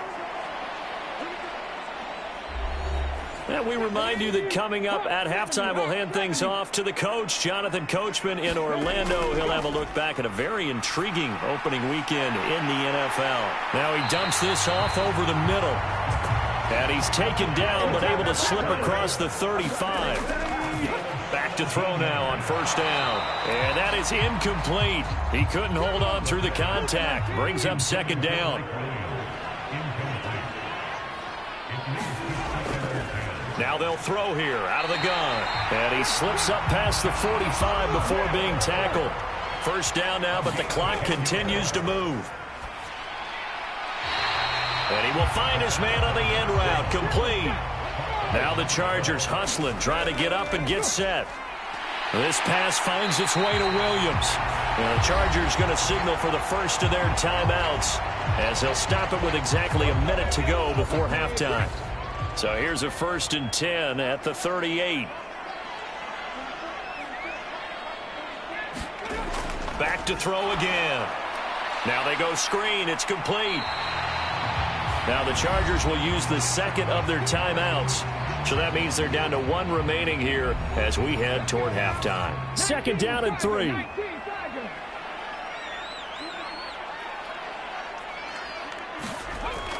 They'll look to throw again. They'll find Everett there, complete.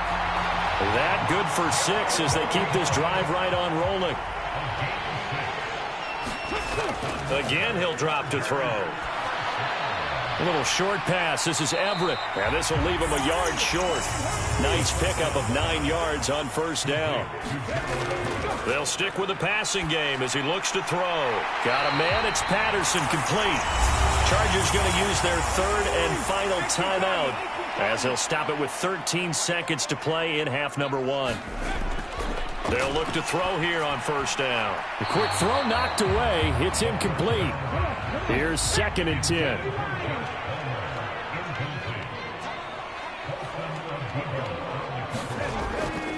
He'll drop to throw. Over the middle into traffic, and that's complete. So we have reached halftime with the visiting Saints out on top. As we'll send you eastward to Orlando. Standing by with that EA Sports halftime report now is Jonathan Coachman. Take it away, Coach. Okay, Brandon, thanks very much. Welcome in, everyone, to our EA Sports halftime report. Let's get you caught up on what's going on around the NFL. We'll begin up at legendary Lambeau Field in Green Bay, where it was definitely a game with some intrigue, as you can see by the scoreline. Justin Herbert with 3 touchdown passes in the Week 1 victory. From there, let's stay in the Midwest and head down to Kansas City to check on the Chiefs at Arrowhead. And they were victorious in that one over the visiting L.A. Rams. Patrick Mahomes, 2 touchdown passes as his guys are able to get the victory in their season opener. Lastly, let's check on one final game for you. And you can see they are scoreless as they play the second quarter.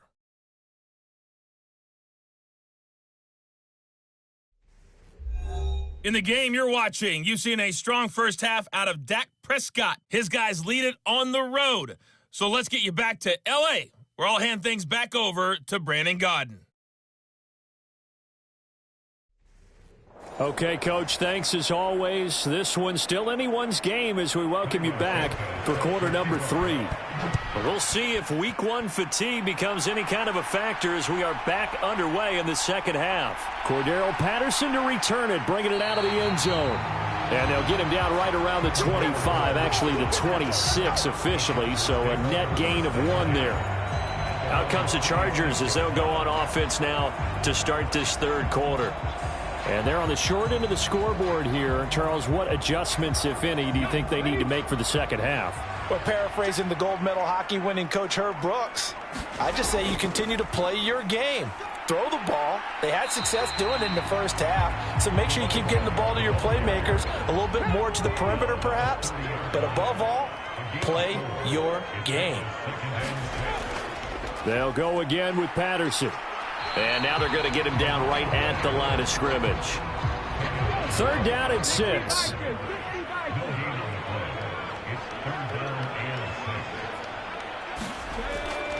Third down, here's Patterson. And this will not be enough. On 3rd and 5, he only gets 3. Now that was a big-time play by the defense. They as well knew where the first down line was, and they didn't let them get anywhere near it.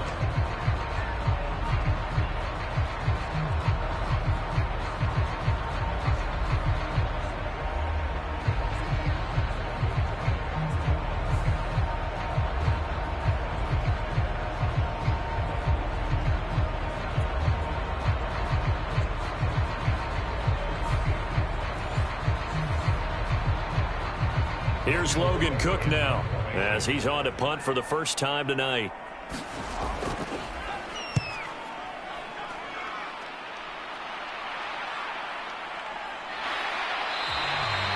A 47-yard punt, maybe a couple on the return. And the Saints will take over with a first down and 10. Now we take a glance at the offense as they work their way back out for their first possession of the second half. Now, both of these defenses have been stifling these last few drives offensively, just not able to get anything going. So what needs to change? I think a lot of the guys will go back and review, so to speak, because everyone has someone assigned to how did each play work. Okay, what did we use that kind of worked for us during this game? Try and get back to some of those plays, as well as the possibility of showing something you haven't shown already in this game and trying to change things up. We'll see if they take the advice of Mr. Davis.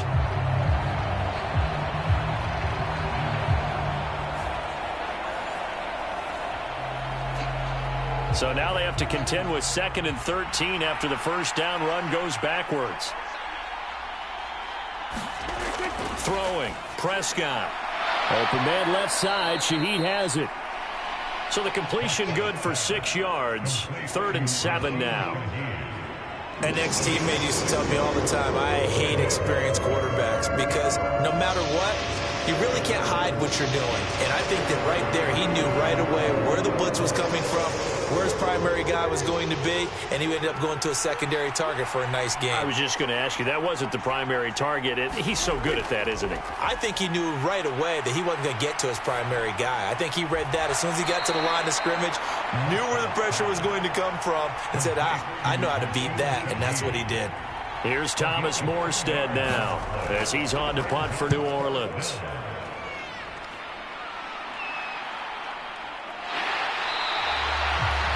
A 40-yard punt, given 3 on the return, and out will come the offense as they take over.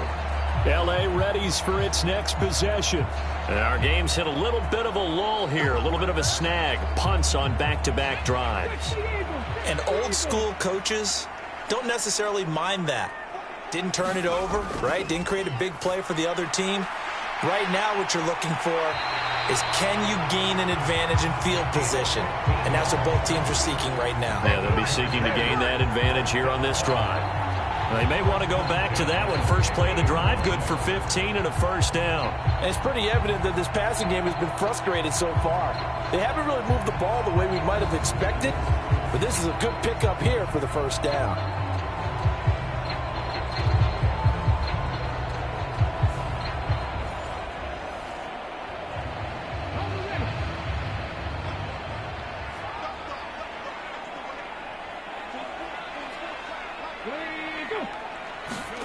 Oh, they're going to run a little pop pass here. A little juke. Some extra space following the display of power. Down just inside the 45.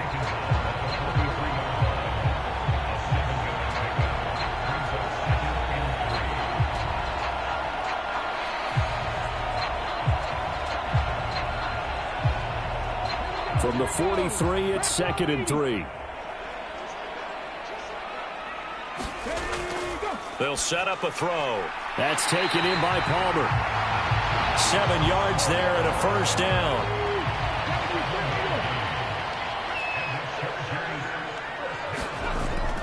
He'll look to throw.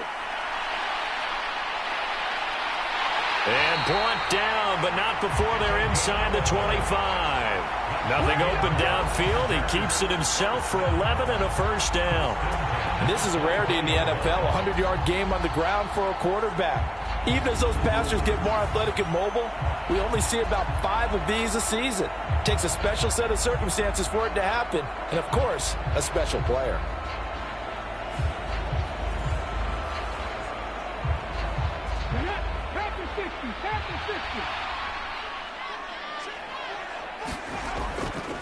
On first down, it's Porter.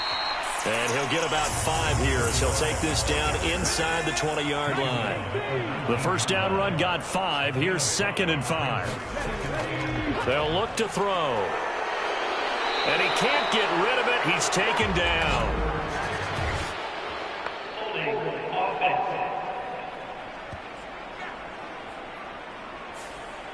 Now they face a 2nd and long following the holding penalty.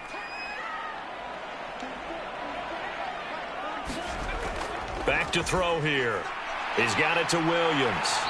He gets it forward for 4, maybe 5, but the flags fly. And this one could be coming back.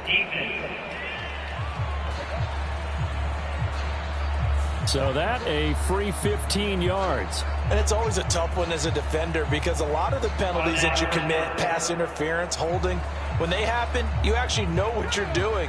But a face mask penalty, a lot of times it's inadvertent, but it still costs you the same amount of yardage. Up the middle they go. Porter. And he'll be taken down here at about the 11. Here's a 2nd and 8.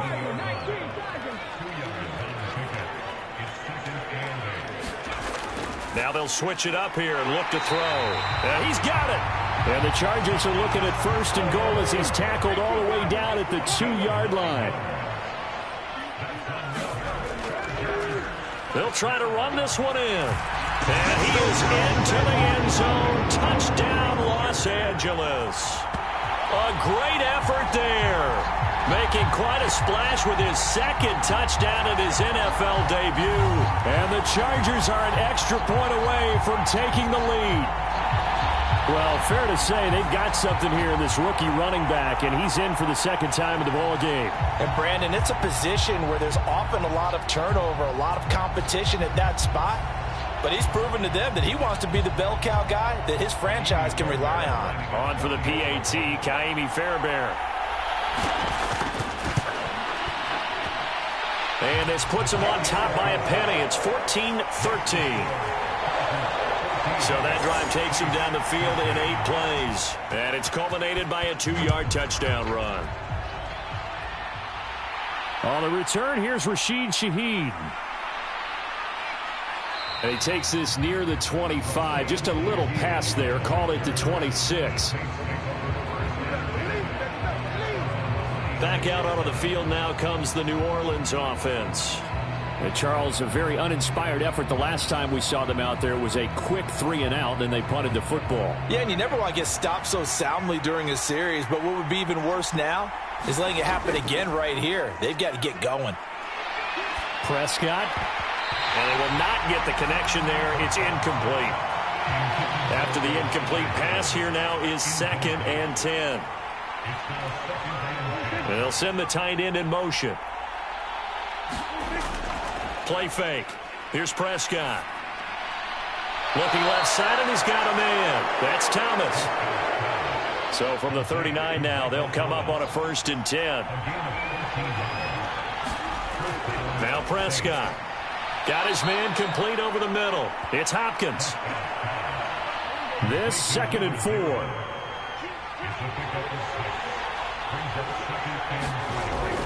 Off the play fake, Prescott. Now a quick throw there, but it's going to be incomplete.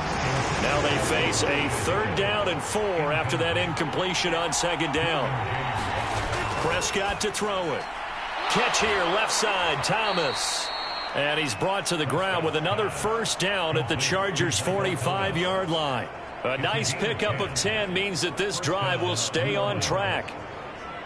But it appears that they read man defense and went to the out route, and what you have to do on that one is the receiver's got to make sure he works the defender towards the middle of the field to give himself space to cut to the outside and have that ball delivered with good timing, and they got it done. So from Charger territory now, here's a 1st and 10 at the 45-yard line. They'll pound it up the middle with Kamara. He's got it to the 43 here. From the 43, here's a 2nd and 8. A 10th carry for Kamara. Now 3rd down is looming. A pickup of 2 on 1st down and just 1 yard there. So 7 yards from the 1st down here as they come up to the line of scrimmage. On 3rd down, it's Prescott. This is complete to Michael Thomas. And he'll get this only to about the 38 as they stop him a few yards shy of the line to gain. It'll go as a gain of 4, and it'll be 4th down. Now that's a catch of some significance. It's number 631 of his career, and why that's significant, it ties him with Hall of Famer Raymond Berry. Who was one of the most precise route runners at any position during his time in his career. So I think that we're seeing something very similar here. He may not have known Raymond Berry, but he goes about his business the same way. Understands how defenses are going to play, understands where the leverage is, and goes away from it to the tune of 631 catches. And he's going to miss this one. Wide to the left from distance. It's no good, and that'll keep this a 1-point game.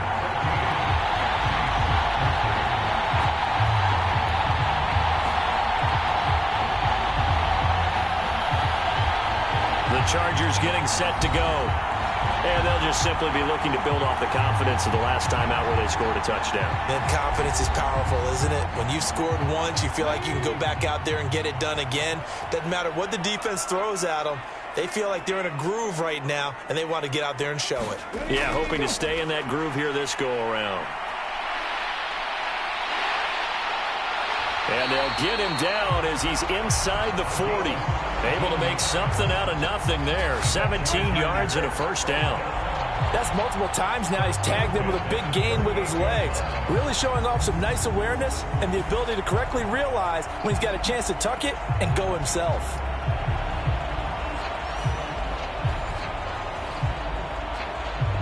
So here's a 1st and 10 at the 38. They're going to look to throw. A little short pass. This is Everett. And he's going to get a solid gain of 9 before being brought down. Second and right at a yard.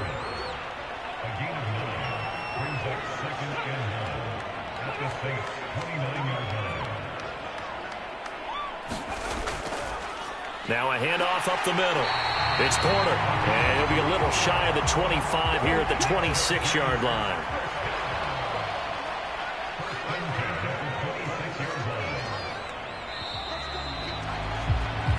One quarter remains here as we wrap up the week on a Monday night. You are watching the NFL on EA Sports.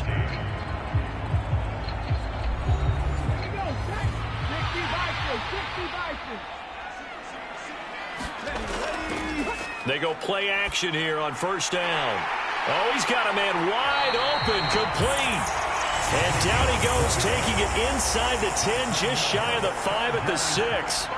A good pickup there of 20 yards. And these guys certainly are not hiding what their intention is. They're absolutely showing it. They're definitely not going to sit on this lead here in the fourth quarter.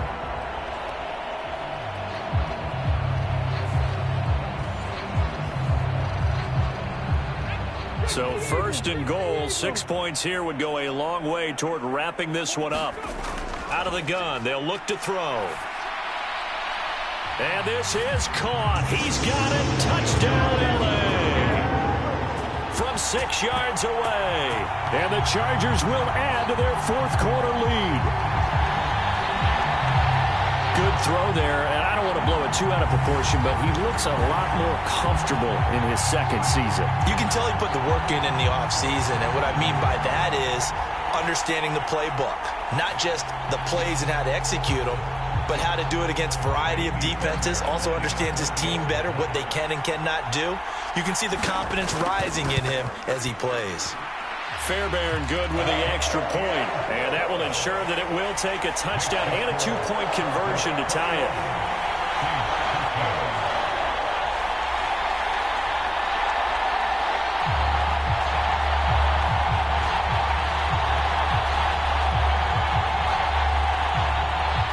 After the touchdown, Cook now to kick this one away. Taken at the goal line.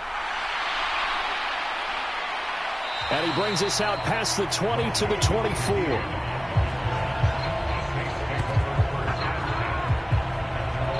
Now the Saints coming back out, ready to go for this next drive. There's still plenty of time here in the fourth quarter. Just a one-possession game, down 8. They'll be looking for the touchdown and 2-point conversion. A field goal here on this drive does very little at this stage. Now Thomas will come in motion right. He's going to get it on the jet sweep. Oh, now he's stripped. He lost the football. And picked up by the Chargers. And they have the football and will take over at the 24-yard line. And that one coming on his opening carry of the season. Do you give him a mulligan? You would like to, but this game counts. If this were preseason, he'd get a mulligan. But this is for real, so not expecting that at all. Got to find a way to take care of it. I'm sure he'll get other opportunities. They'll come out throwing here on first down. This is caught. And he doesn't quite make it, taking it within an eyelash. Dropped at the 1. 23 yards, the final tally. Well, how about this aggressive approach? Got the lead, fourth quarter, continuing to throw the football. Are you thinking about Super Bowl 51? Atlanta had the lead against New England, and they ended up giving it up? I was going to say, don't say it, but you did say it. I did, didn't I? Yeah, anybody watching Atlanta, our apologies. So first and goal, 6 points here would go a long way toward wrapping this one up. And they'll let the fullback try and take him home. And he takes it in for a Charger touchdown. Xander Horvath taking it in from a yard out. And the Chargers are closing in on a winning start to the year as they extend their fourth quarter lead. We talk so often about how hard it is to win in the NFL when you turn the ball over. And here a late turnover leads to a fourth quarter touchdown and a 2-score lead. And what's more important is being able to take advantage when a turnover presents itself. You've got to come up with points to make the other guy pay. They're able to do so here, and they've got a pretty good chance now of winning this football game. Extra point by Fairbairn, up and good. And the lead is up to 15 now. Well, that drive started with not a whole lot of real estate in front of them. In plus territory, excellent field position. 2 plays later, pay dirt. After the touchdown, Cook now to kick this one away.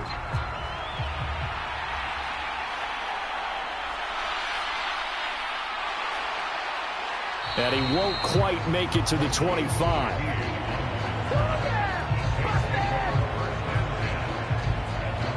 Out onto the field comes New Orleans.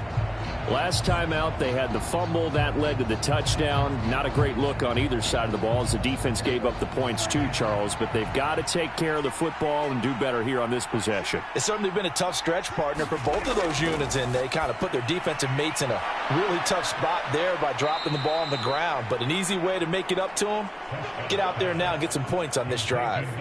A gain of 11 to kick off the drive, and it's a quick first down. You cannot write these guys off just yet, not with a quarterback like that under center. You mean it actually crossed your mind with him running the team that you could actually maybe write this game off? Not yet. Not a chance. Not with him. We've seen it too many times. And he'll get this up to about the 40. Give him 5 on the carry there, and it'll be second down. Oh, that was a thing of beauty right there. Look at how quick those blockers fired off the line once the ball was snapped. That was an O-line on a mission, all in sync, and the defense is lucky that play only picked up 5 yards. Out of the gun, here's Prescott. And this one incomplete. Too much contact to hold on to that one, and it's third down. Looking to throw, Prescott. He's got his running back out of the backfield. And he is going to have a Saints first down as they're able to get the third down conversion. Good yardage on the completion there. And when they look at the scoreboard, they do understand a field goal is not going to do them any good. My guess, they're going to press the ball downfield as far as possible, try and throw it into the end zone and get a score because they know they've got to get that done and get the ball back as quickly as possible. So signs of life in what's been a dormant offense in this second half. Here's 1st and 10. Prescott now from the 50. He finds Hopkins complete. And he's corralled, but not before getting it inside the 35. 17 more yards on that one as they keep the drive rolling. I think it all came together there. In-breaking route, drove it with excellent pace. Money throw right there to move the sticks.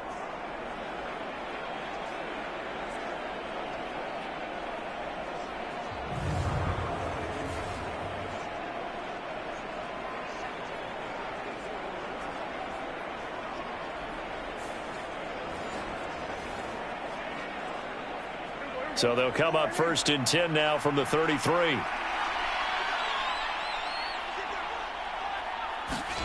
They'll throw again. Prescott.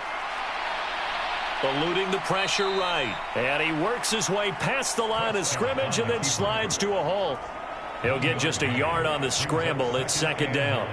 Well, it certainly appears to me that the defensive guys are starting to look a little bit tired while he still has some fresh legs. Not the biggest gain we've seen on a scramble, but still some positive yardage on a play that initially looked like a sure win for the defense.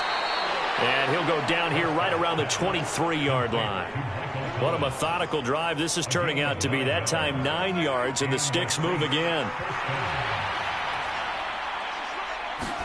A first down throw for Prescott. Open man is Higgins.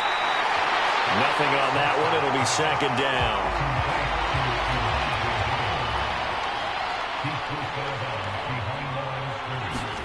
Prescott from the gun. And he's going to be taken down here. A sack back at the 32. Rashawn Gary that time fighting free and getting to the quarterback. Remember, throughout my career here in defensive coaches always say, guys, you got to earn the right to rush the passer. And they put themselves in a great spot with this big lead, and they know they've got to throw the ball. These pass rushers have to be salivating. It is pin your ears back time indeed. The Saints on third down. They've converted 5 times in their many chances thus far. This will be 3rd and 19. Here's Prescott. Throw left side to Higgins. And that's not nearly going to be enough. Stopped at the 22, and he needed plenty more. It's a gain of 11, but they're still well short. It's 4th down. He wasn't the primary target, but I think it was almost like a check down situation, wasn't it? Yeah, hoping he can break some tackles, a big tight end, but he couldn't do it. Yeah, get it to that big frame and hope he can scatter some bodies, unable to get it done. All right, they're going to try and keep hope alive here on 4th down. They're going for it. Desperation time. Prescott on 4th. Work in the middle of the field, and he's got a man complete. And he gets it inside the 10 to the 9. The time to pull out the stops is now, and they convert there on 4th down. And with the scoreboard against them here in the 4th quarter, this was definitely 4-down territory. Really nice job there finding a way to get open, and a really nice throw. That sets them up with 1st and goal. 1st and goal, and they got to be thinking a chance to get right back into this football game. Prescott now. They'll get this out to Kamara. And from the 9, they get this to the 5-yard line. And the ball smack dab on the 5-yard line. Here's 2nd and goal. Prescott yet again. Back to Kamara for another catch. So he stopped for no gain. We have here a 3rd and goal. 10. Derek Brown. He's the culprit, causes a loss of 5, and it brings up 4th down. Well, how about that? A dime set on defense, 6 defensive backs. None of them blitz. They're just back there in coverage. Defensive lineman gets the sack. That's where the O-line, they go to the sideline, they keep their helmets on so the cameras can't find them, right? Yeah, the cameras can't find them, but I know one thing. The O-line coach will. The field goal doesn't help. They're going to go for the 6 here on 4th and goal. Got to try it here. He's back to throw. Now a battle for the football. It's caught. It's a touchdown. Michael Thomas from 10 yards out. And the Saints' decision to go for it pays off with 6 points. So this now a 9-point difference. You figure the book here says kick the extra point, make it a 1-score game. Now, you and I have seen coaches get overly aggressive in this spot, but I agree with you. Kick it here and get back within a score.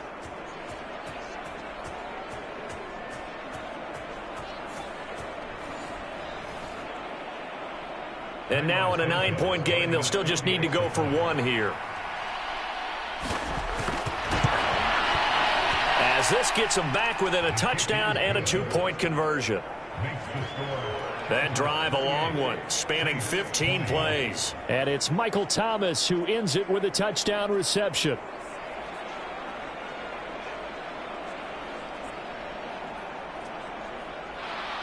Now after the touchdown, here's Santos to kick this one away. No return here for Patterson, so they'll begin things at the 25-yard line. Here's a Los Angeles offense as they get set to take possession. After the touchdown we just saw, we have a brand new ball game. And now look at the situation. You got plenty of time on the clock. Defensively, they have 3 timeouts. So do you run the football here or do you throw it? I think you have that full conversation with your offensive unit, and you tell them, here's the situation. They've got all their timeouts, so we are not going to play this conservatively. We've got to attack them. We've got to make them use those in order to put this game away. If you think we're just going to run... They call his number again. It's his 6th catch and a 1st down. This has to go down as one of the simpler routes in the playbook, but oh so effective. Nice completion there. Keeps the sticks moving. Line of scrimmage, the 37 on 1st and 10. He'll look to throw. Over the middle, he gets it to Patterson. And he'll have it past midfield almost to the 40 before being taken down. An excellent pickup of 20 yards. Well, they certainly had success throughout this contest, getting him the ball in the passing game, and there he picks up another 1st down. Whatever they saw going into this one, they've been able to capitalize on it, and no adjustment has been made to take it away. Not totally home free yet, but it's looking good as they come up 1st and 10. Now back to throw. Oh, no, he lost the football. And this is picked up by the Saints. And his crew will take over with a football at the 35-yard line. Well, partner, here's where team football gets tested a little bit, because I know the defensive guys were over there chilling on the sidelines, and all of a sudden, they heard the sudden change call because that fumble puts them right back on the field, and they've got to go out and finish the game now themselves. Absolutely. Nursing that slim lead here in the fourth, a costly turnover. Here's 1st and 10. Prescott now after the fumble recovery. Hopkins on the grab over the middle. And he'll wind up getting about 6 out of that, as that's going to lead us to the 2-minute warning. Fourth quarter, down to the final 2 minutes, and we've got a one-score game. So it's Saints football as we get you reset. Here's 2nd down. They come up on a 2nd down now in a game that looks like it's going to go down to the wire. The throw over the middle taken in. Plenty of time. All 3 timeouts still remain. Here's 1st and 10 now. And now a throw on 1st down there, but it's incomplete. The time not an issue just yet, but we'll be watching the clock for sure. Here's 2nd down. Here's Dak. Pass complete. Thomas. And he'll get it down here to the 43. The Saints going to call the first of their timeouts as they'll talk it over here before what will be an important 3rd down. Now Prescott. Pass taken in by his big tight end. And he is going to have a Saints 1st down by a couple of yards as they're able to convert there on 3rd and 1. Now it's Kamara in the passing game. And brought down, but able to get it to their 30-yard line. Here's Prescott. This pass complete to Higgins. And inside the 20 before he's brought down. To throw, Prescott. Flushed out right. And that'll be incomplete with the penalty marker down as well. And I think he was beyond the line of scrimmage when that ball left his hand. So they say no to the penalty. The incompletion stands. It'll be 2nd and 10. And what they want to do is go ahead and take those downs away from them. You never want to give extra snaps to any offense. That's how you get hurt. A little less than 40 seconds remaining. Here comes 2nd and 10. Prescott. And that one complete once again to Higgins. Well, this one's had a season's worth of thrills already, and it's still week 1. Here's 3rd down now. Looking end zone, but it's incomplete. What a great sequence by this defense so far. They've given him nowhere to go with the football. And they just have to make it stand up one more time, because it appears that they've got their number. Can they not have a slip up here and allow the touchdown? Now Dak. Oh, and that's going to sabotage their comeback plans. It is intercepted. Picked off by Jair Alexander. And the Chargers have just about sewn up this football game. A 4th down, they felt compelled to go for it, and he throws the INT. Yeah, he knows that you can't take a sack there, so he had to try and force one in. Now, this might not be a throw he makes if we're in the 2nd quarter, but he had to take the chance there, and this one wound up being intercepted.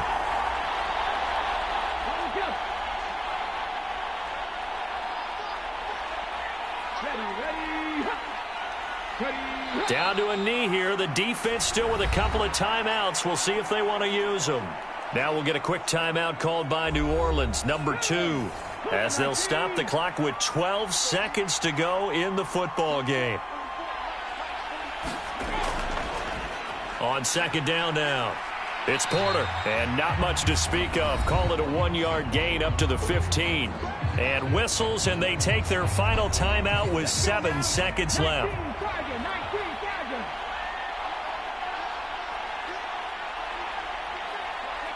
And they'll indeed take a knee.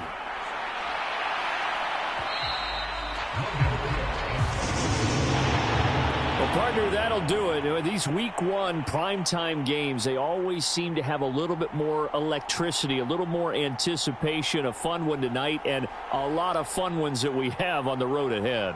And, partner, I love the word you just used there, electricity. Things were crackling out there, weren't they? And let's face it, both of these teams came in with the idea, get off to the start. Get off to a 1-0 start and get your season going. That could spark an excellent season for them. They've got that in their pocket now. So for Los Angeles, they begin the new year 1-0 as they come out victorious here. That'll do it for us. I'm Brandon Gaudin alongside Charles Davis. Thanks to our entire crew as well. We'll talk to you next time. So long, everybody.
Today, it's the National Football League.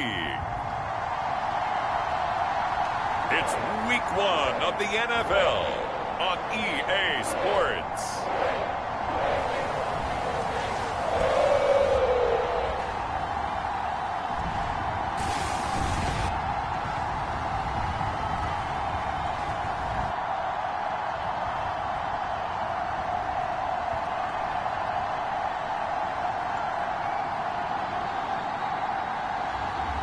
It's the Cincinnati Bengals taking on the Denver Broncos. With the Ohio River and the hills of Kentucky just to our right, we welcome you into Paycor Stadium in Cincinnati, Ohio. Today, it is the opener of the 2024 NFL season, as it'll be the Denver Broncos taking on the Cincinnati Bengals.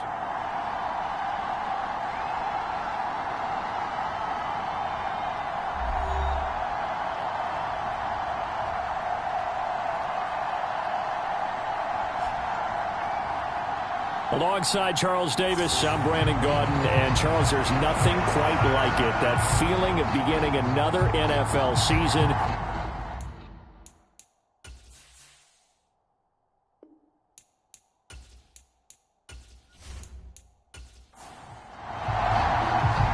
We are set to go. Evan McPherson to do the honors, and we are underway from Cincinnati.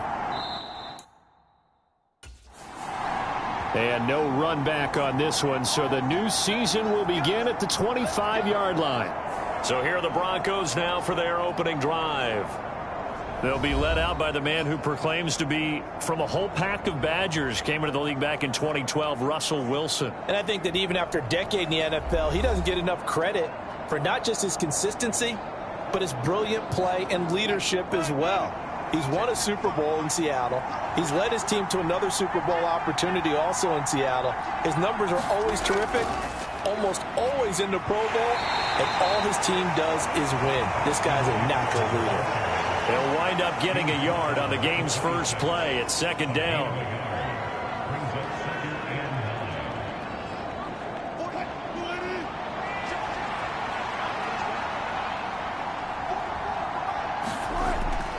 Once more, here's Eckler. And he powers his way up past the 30. Call it a gain of 5 that time, and they'll be left with a 3rd and about 4. I really like the vision he displayed on that play because he saw there wasn't a lane to completely break off a huge gain. So he found where there was the most space and got what he could.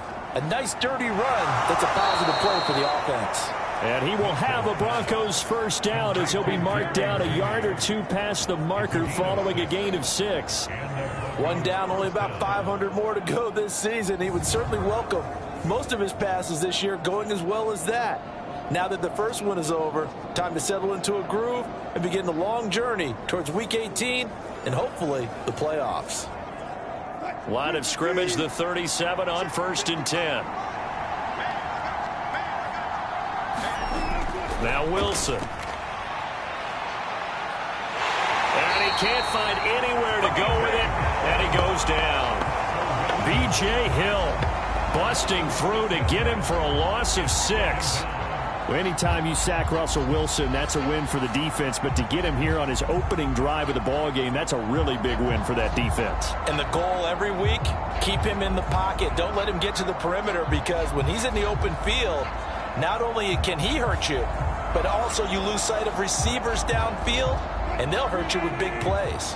Protection certainly going to need to be a bit better here on 2nd and 16. They'll run out of the gun with Eckler, and he is met in his tracks behind the line of scrimmage.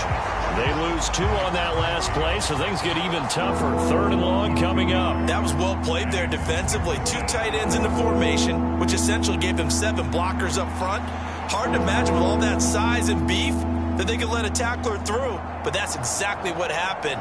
A loss resulted. 1st and 2nd down were a disaster. Both went backwards. Now it's 3rd and 18. They need something big. Throwing is Wilson. He's got his target. That's complete. And he'll have it past midfield almost to the 40 before being taken down.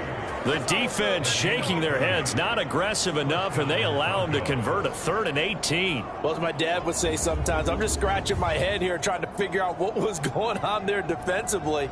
How did you lose him in the middle of the field? If you're going to lose a receiver, make sure it's someone on the short side of things, not deep downfield, that can hurt your defense.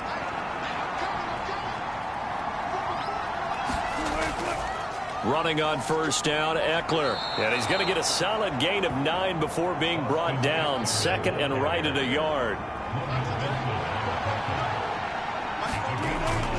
Play action. It's Wilson. And that is going to be incomplete as he led him a bit too much. 9th play coming up here on this drive. This is 3rd and a yard. Now it's Wilson. That is caught. And he's got another first down as the tackle's going to be made at the Bengals' 22-yard line. They only needed 1 yard on 3rd down. They get 10 instead by going to the air. This is shaping up to be a really nice-looking drive to get the season underway here. And how long do you think that they actually have been plotting this drive? I'm talking about the coaching staff, right? They've been thinking about this for a while now, and I think they're executing it even better than what they expected.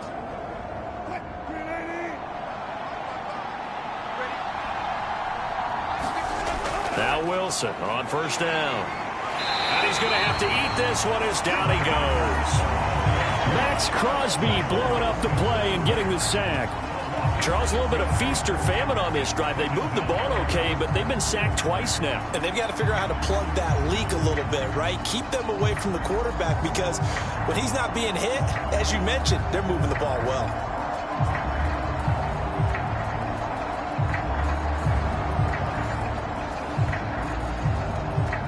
Work to be done here on 2nd and 16 after the sack. Up the middle with Eckler. And they'll bring him down at the 18-yard line. They get 11 back on that one. It leads to 3rd down. I was pretty surprised there when they lined up to run it on 2nd and long, but it worked out for them. It certainly did, and that requires some confidence, some fortitude, and a little bit of hope, doesn't it? You hope you catch the defense just right and break off a big run to help yourself out on the next down. And the Broncos are going to have 1st and goal as they try to finish off this drive with 6 points. That's a big conversion there on 3rd down, and this has been a great opening drive. You know, at this point, they'd hate to settle for 3, but they've created a fresh set of downs and a 1st and goal.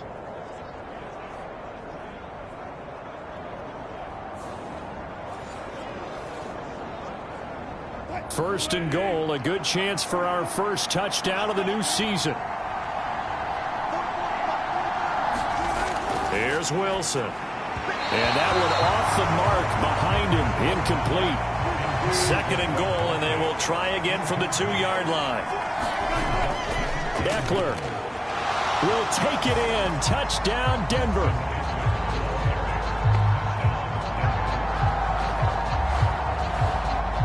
And that caps off what was really a balanced opening drive for them, Charles. They work in the rushing game and the aerial attack, and they end it with a touchdown. Strong in so many ways, wasn't it, partner? Their ability to throw it and run it and accomplish their goal, they've got to like the way that they started this ball game.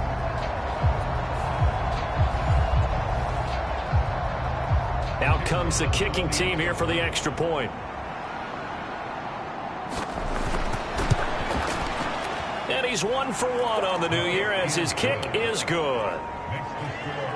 That one was an extended drive, 14 plays all told. And it's Austin Eckler who finishes things off with a touchdown run.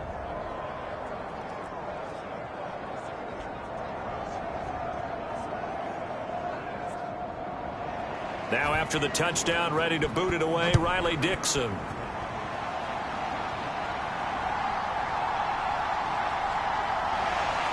And he'll be stopped up at the 25.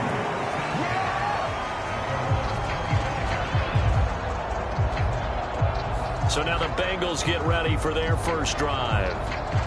And they will be led out by their signal caller in his 2nd year of the NFL now. If you ask coaches at any level to design their ideal leader of a team, I think they're going to check every box with this guy. He's got the poise to handle responsibility. He stays calm under any kind of pressure, and he brings out the best of his teammates each and every week. They'll come out throwing here to start the drive. Man open, that's Jamar Chase complete. Here's a 2nd and 2 now from the 33.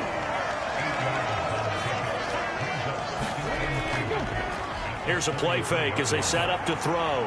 That one taken in by T. Higgins. And able to get this one across the 45 before he's brought down. They'll get 14 on that one. Good for a Bengal first down. We'll see what kind of mindset they have here offensively after giving up the touchdown on the opening drive. And based on our time with them, prior to this game, I feel like they've got a good mindset going in. In fact, the discussion that we had with the coaching staff was, we may give up some points in this game, so offense has to be ready each and every time to either equal or try and get us ahead and try and keep us ahead. This is their chance to respond to that first touchdown given up. Now the throw here complete on the right sideline. And this is going to be another first down as they'll make the tackle at the Broncos 39.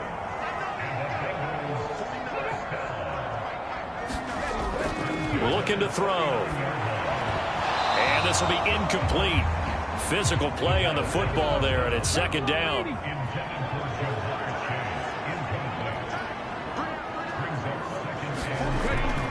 He'll look to throw. Short throw to Smith. He'll get only 3 there, so it leaves him with a 3rd and 7 ahead. Back to throw again. That's caught by the big tight end, T.J. Hockenson. And this is going to be another first down as they'll make the tackle at the Broncos 26. Give them 10 yards there as this offense is on a roll. This drive continues to plunge forward. Solid opening drive so far, Charles. They've moved this football into field goal range, but you know that they want to cap this off with 6 and not 3. Absolutely. As one of the better coaches in the league always tells me, on offense, I want to throw body blows all game long and finish it with uppercuts. Well, here are the body blows right now. He's hoping in one uppercut will take care of the end of this drive. They'll stick with the passing game as he looks to throw. We're going back to the same well. It's Hockenson again. And taking it to the 15-yard line before he's brought down. Another catch for him there. This one good for 11. First down.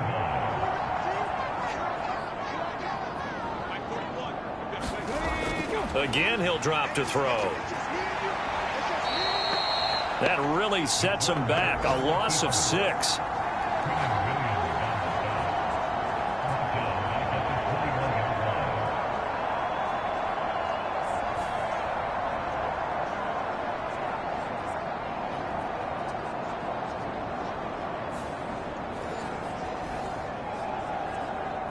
Second and 16.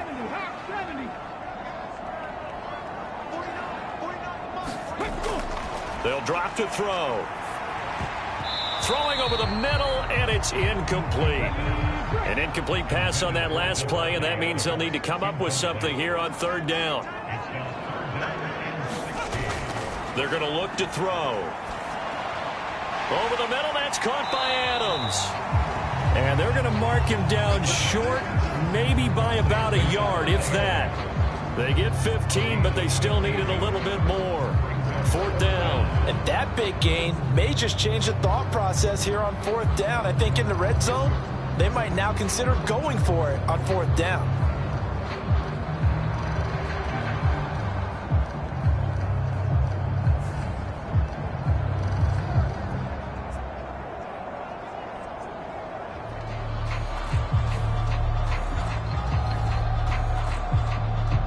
So on 4th down, on is Evan McPherson and the Bengal field goal unit. This is an easy one, 23-yarder. McPherson's kick is good. And they are on the board, but still trailing. It's 7-3.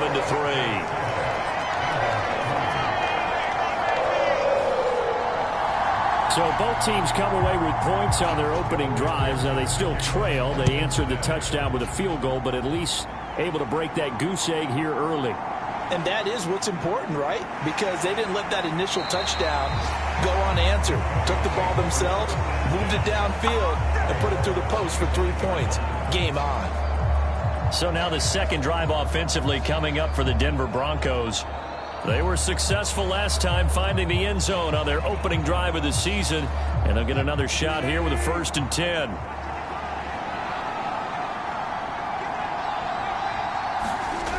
Wilson. Over the middle, complete to Judy. And they're able to get this one across the 35. So here's a 1st and 10 at the 38. Now it's Wilson. He's got his 6'5" receiver. That's Tim Patrick. And he'll be taken down, but not before he gets into enemy territory.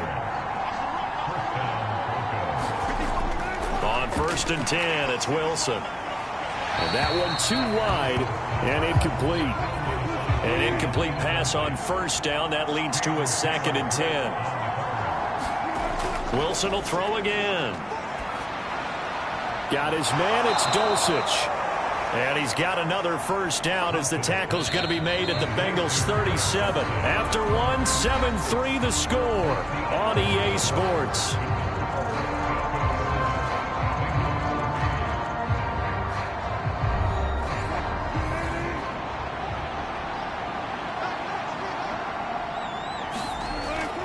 Eckler now between the tackles. He'll work his way up the middle for a gain of about 4. 2nd down. From the 33, here's a 2nd down and 6. Now Wilson. That's taken in by Dulcich. They'll give him 4 yards there, and this will wind up being a 3rd and 3.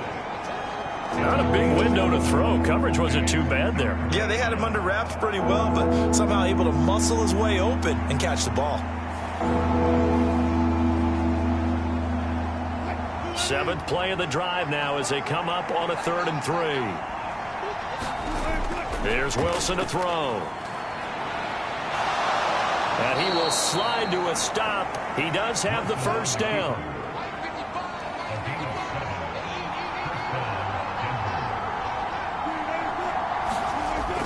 Out of the gun, Eckler running it. And they'll bring him down at the 18-yard line. Now 2nd and 5. Draw play. It's Eckler. And they'll get him down right around the 16. This offense so far on 3rd down, no problems to this point. A perfect 5 for 5. This is 3rd and 4. Wilson. Able to find the open man. That's complete. Touchdown. Jerry Jeudy. A 16-yard touchdown. And the Broncos are able to extend their lead.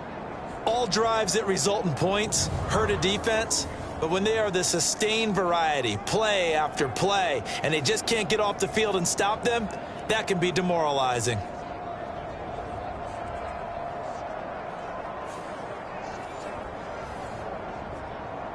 Extra point attempt here still to come.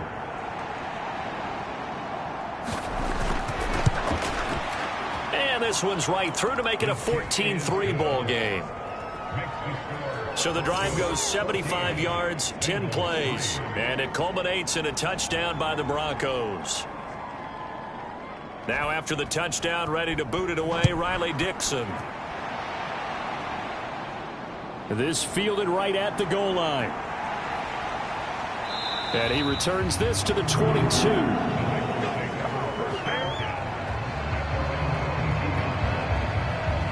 Cincinnati coming back onto the field here for their 2nd drive. They finished off their opening drive of the campaign with a field goal on the last drive. Now they'll search for a touchdown here on this go-around. 1st and 10.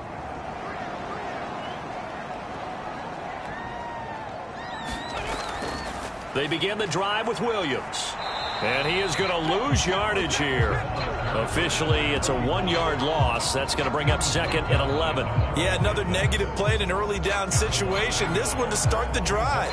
You're putting a lot of pressure on your quarterback to bail you out when you're in 2nd and long yardage.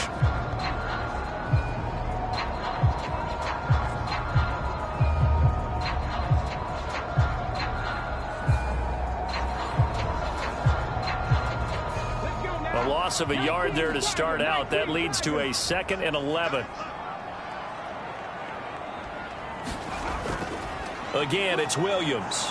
And he'll get this up over the 25 to the 26. 4 yards on the pickup there as they get it back to a more manageable 3rd and 7. Well, they didn't get a whole lot out of that one, but I think you got to continue to try and run and try and keep the defense honest. You mean, or else they'll just sit back, dare you to throw it on every down? Yeah, you get your quarterback hit a lot that way, too. It's caught on the right side, Williams. And he'll be stopped at the 27-yard line, well short of the first down marker. They'll get only a yard out of that, and it'll bring up 4th down. As a defense, you're more balanced when you're in zone coverage because you're able to keep your eyes on the quarterback and see the play develop in front of you. They're able to keep the quick pass in front of them and stop it right at the line of scrimmage. So on 4th down, on is Brad Robbins to punt for the Bengals.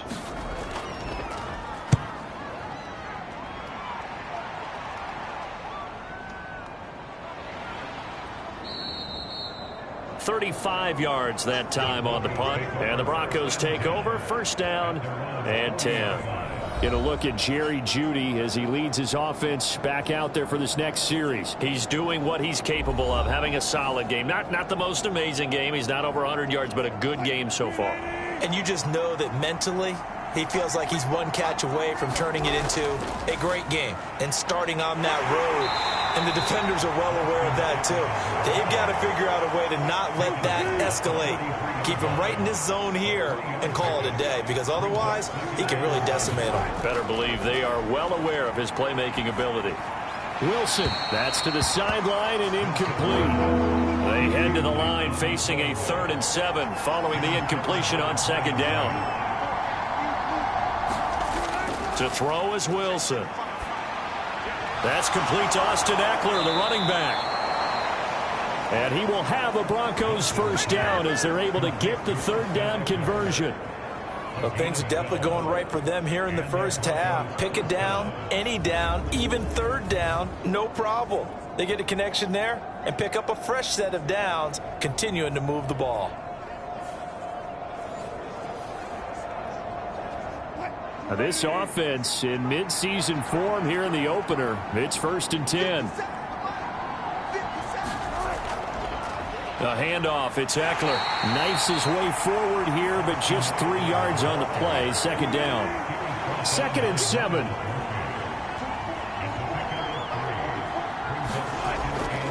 On the give, this is Eckler. And running room scarce here. He's going to be stopped in his tracks at the line of scrimmage. And they'll need to get to the 35 if they want to keep this drive going on 3rd down. Here's Wilson. And this pass broken up. Excellent coverage there on 3rd down, as that was not an easy one to hold on to. When you run in the slant, timing is everything, and against that man coverage, there was no space available, and incompletion as a result.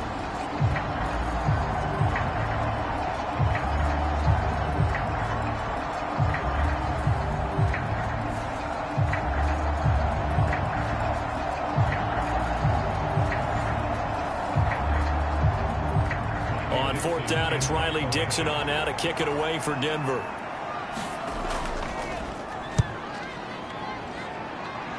And this one will not be returnable as it sails out of bounds. Cincinnati now ready to take the field. The last series form, a little disappointing, forced to punt. And now they'll try to do better here and come away with some points as they begin this drive. 1st and 10. They'll come out throwing here on 1st down. Open man, he's got him, the tight end Hockenson. And he's going to get this one across the 30-yard line. From the 32 now, here's 1st and 10. Back to throw here. They're looking for Higgins, but it is intercepted. It's Sidney Brown with it. And he takes this one back into the end zone. And the Bronco defense has a touchdown. And on that one, with 6 defensive backs, did he need to be more careful throwing the football? I mean, I guess obviously in hindsight he did, but... Yeah, hindsight, but even in foresight, when you got 6 defensive backs on the field, you just know you're going to get multiple coverages. You're never sure what you're going to see. But the biggest one is you don't have much reaction time for your receivers to go get the football because those guys, they're the best cover guys on the field. They go get it. And on that play, they took it the other way for 6 points. Extra point splits the uprights, and the lead is up to 18 now. A heck of a play there defensively, getting the interception, navigating his way into the end zone for the touchdown. So they'll get another shot on offense following that pick 6, and now the kick is away. And he'll just take a seat, and the drive will begin at the 25-yard line. Now the Cincinnati offense ready to see what they can do here. And this, let's face it, an important drive if they're going to get back into this ballgame. Think about going into the locker room down 21-10 as opposed to 21-3. 21-10, a little more optimism, a little more bounce around the locker room, a little more discussion about how they're going to finish this thing off. 21-3. I think discouragement clouds that locker room. Yeah, and I think a touchdown much bigger than a field goal on this drive just to get into the end zone and get that momentum. Catch is made by Hockenson, the tight end. Now the Bengals on 3rd down, just 1 for 3 thus far. They're looking at 3rd in the nose of the football. They'll try and run for it. Here's Williams. And he's brought down, but not before picking up the first with a very effective stiff arm. 3 yards there, good enough to keep the drive moving. I don't know about you, but that almost felt like old-time football there. 3rd and 2 is not necessarily just a running down anymore. A lot of times they want to throw the ball. They went back to the roots and powered forward and got the first down.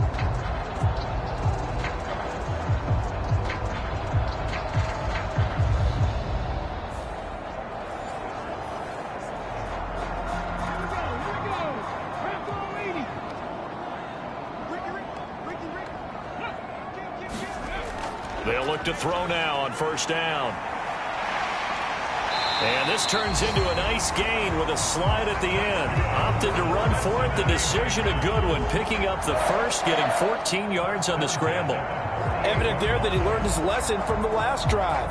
No way he was going to force a throw that time. When nothing broke open, kept it, and ended up running for a 1st down himself.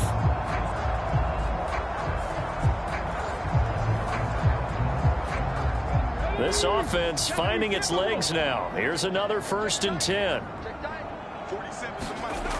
They'll set up a throw. Going underneath, he's got Hockenson. And he's going to be out of bounds, but not before he takes it inside the 40. So from the 36 now, 1st and 10. Now Williams running left. Takes this to the 32, maybe the 31, and then the defense rallying quickly after that broken tackle. 2nd and 5. And he will slide to a stop. He does have the 1st down. 1:58 left to play till we hit halftime.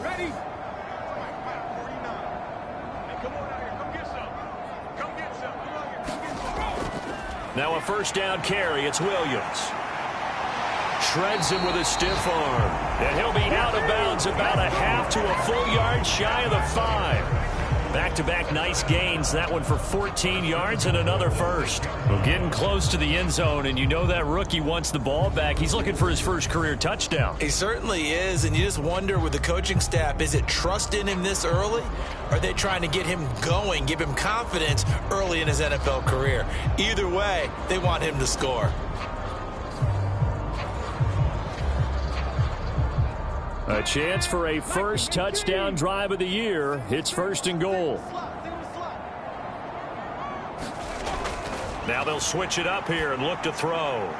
And he's got it. Touchdown, Bengals. T.J. Hockenson from 6 yards away. And the Bengals are able to make some inroads here to that deficit. There you go, Charles. His first touchdown pass of the new season. And he had a strong rookie year. So much more expected of him this one, as you might imagine. He threw that one with confidence and assuredness. And I noticed that the celebration a little bit more subdued than his first touchdown pass last year as a rookie. Yeah, he certainly is acting like he's done it before. Extra point by McPherson, up and good. And it makes the score 21-10. So a nice drive put together there. They go 75 yards in 9 plays. And it was T.J. Hockenson who finished the drive with a touchdown reception.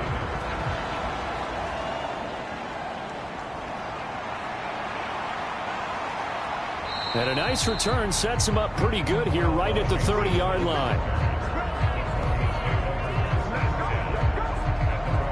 The offense heading back out as we take a closer look at Austin Eckler. We're in the second quarter. They've got the lead. The lead, though, not so much because of the ground game, because of their air attack, Charles. So what they're seeing so far is the possibility of things loosening up later in the ground game. Through the air first, maybe they have to start respecting that even more as the game goes on, and then there will be running lanes to find later. Yeah, try to get him more involved here on this drive, maybe. On second down, Wilson. On the throw, led him too much that time. It's incomplete. So the failure to connect on second down, that leaves him staring up here at a 3rd and 8. They'll run here with Eckler. And this play going to be stopped in its tracks at the 32, and obviously well short of the first down. 4th down, so on is the punter, Riley Dixon.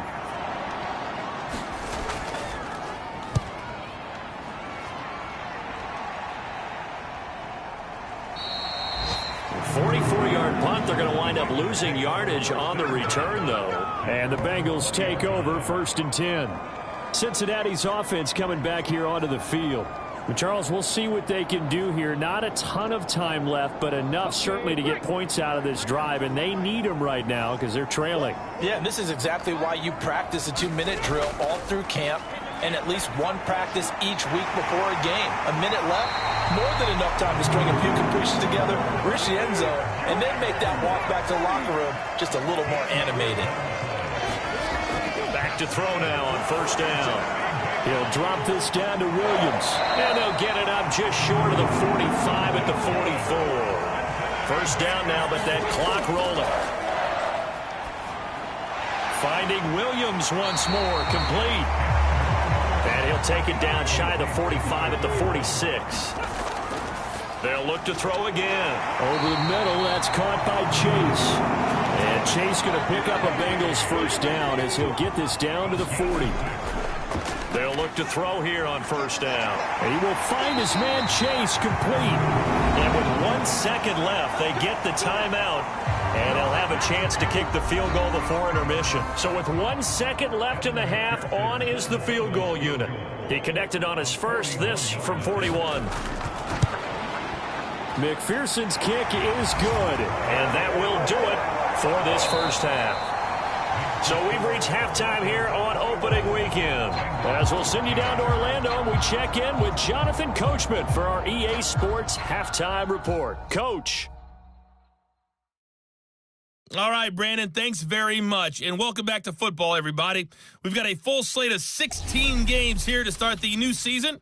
So let's take our first trip around the NFL. We'll get started up at Cleveland Browns Stadium in Cleveland. And it's the Raiders out in front as they approach halftime.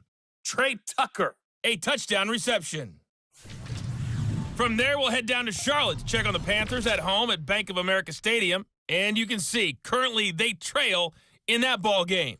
Bijan Robinson, 100 yards exactly on the ground with a touchdown run as well.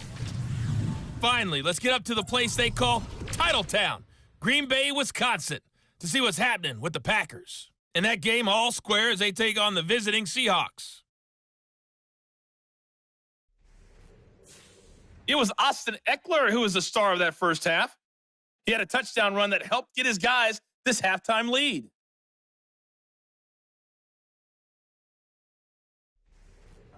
Okay, Coach, appreciate it. A 1-touchdown game here as we get set to resume play in the second half. We'll see if week one fatigue becomes any kind of a factor as we are back underway in the second half. And no fireworks to start the half. This will be a touchback. The Bengal offense ready to go to begin this third quarter. And Charles, some things to like about that first half. Ultimately trailing here, but certainly this deficit is manageable. So curious to see what adjustments they may have made at intermission. As am I, because I think things bode well for a possible comeback, because I thought a lot of their best reps in the first half came through the passing game. They were hitting the open receivers, taking whatever the coverage gave them and making it work well for themselves. Now, they just want to pick up the pace of scoring a little bit. So I expect them to come out and continue to throw the ball effectively. Now here's a throw that's complete. And he's out of bounds, able to take this one up to the 35. Here comes third and about a foot. He'll drop to throw. Work in the middle of the field, and he's got a man complete. And he's going to have a Bengals first down, and he'll have it by plenty as they're able to keep the drive alive on 3rd and inches. Would it be safe to say that as precise as routes are supposed to be run in the NFL, maybe they're not quite as precise in college ball? That's accurate, yeah. And I think we saw a college route in the NFL there. Just find the soft spot, find the dead zone, and find the first down. And that's what he just did. On first down, he'll drop to throw. Oh, that's into double coverage and intercepted. It's Sidney Brown with it. And the Broncos are going to have the short field here as they'll take over right at the 50. Tough one there. First drive of the third quarter, throw an interception, and now a chance that they could be in even a bigger hole if they can convert this into points. Yeah, but how good do you feel if you're that defensive coordinator right now? Because you just know that the head coach looked at him and said, turn him loose, big man. And he'd be able to take a few extra chances playing with this type of a lead, and boy, it paid off. Good starting position for the Broncos here as they come up 1st and 10 right at the 50-yard line. Now Eckler. Just a yard on the pickup there, and it'll bring up a 2nd and 9.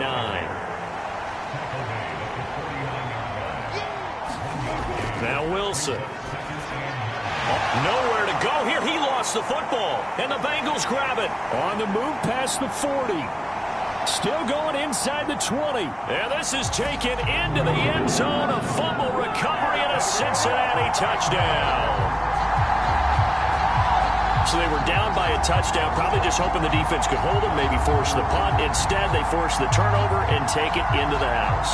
Well, the plan was perfect. That's exactly what they wanted. Instead, they got a lot more than that. Big-time capitalization by taking the ball away and putting it in the end zone. And now the offense for the Bengals being called back out as they'll try to add on 2 more. No one left in the backfield as they send a man left. They'll try and throw for it. And they don't get it. They tried for the 2-point conversion there, but unsuccessful. They made the decision to go for 2. They didn't get it. They remained down by 2 points. Should they have kicked it there? Third quarter, I'm okay with it. Maybe first or second, you don't. I don't know. What do you think? Yeah, again, I keep coming back to I don't like to chase a lot of points, but I also don't know what kicking an extra point being down 1 does for me. On the return, it's Washington. And not much happening on the return as he'll get this to about the 23. The offense heading back out as we take a closer look at Austin Eckler. Looking for a bounce back. Had the fumble a moment ago that went for a touchdown the other direction. See if he can get back in rhythm. And you have to be very careful about having too quick of a hook with really good players.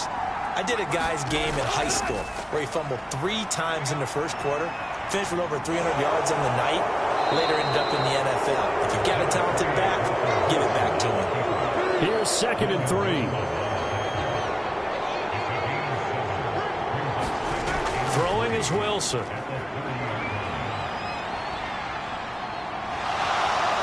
And he'll get it up near the 35, right at the 34 here. From the 34 now, here's 1st and 10.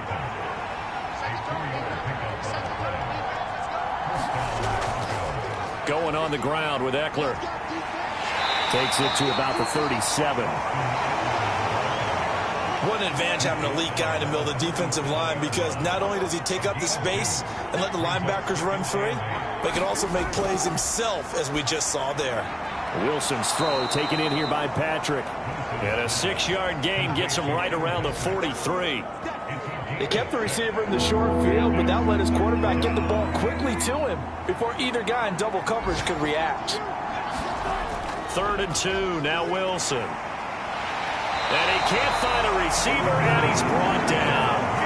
Max Crosby in there to get him once again. That's 2 sacks for him now here on opening day. And, of course, that's not an easy man to sack. You know how elusive he can be trying to get outside of the pocket. That was a great play on the defensive side. And I wonder what was going through his mind, because he didn't seem as committed to using his legs to pick up yardage. He wanted to keep that play alive, so either take off and go or throw it away. But he held on to the football and ended up getting sacked. Here's Riley Dixon now as he's on to punt for Denver.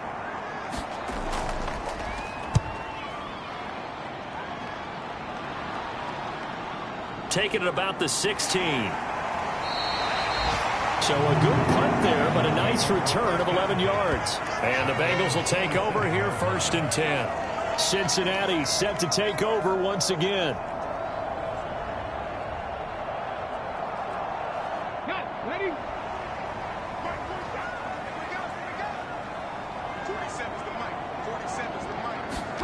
Trying to shake off the interception. He'll look to throw. Going underneath, he's got Hockenson. And he's out of bounds, able to take this one up to the 35.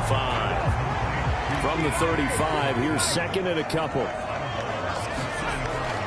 From the shotgun, he'll look to throw. Going underneath, he's got Hockenson. 8th catch for him now. He's been a big factor. And it's a 1st down.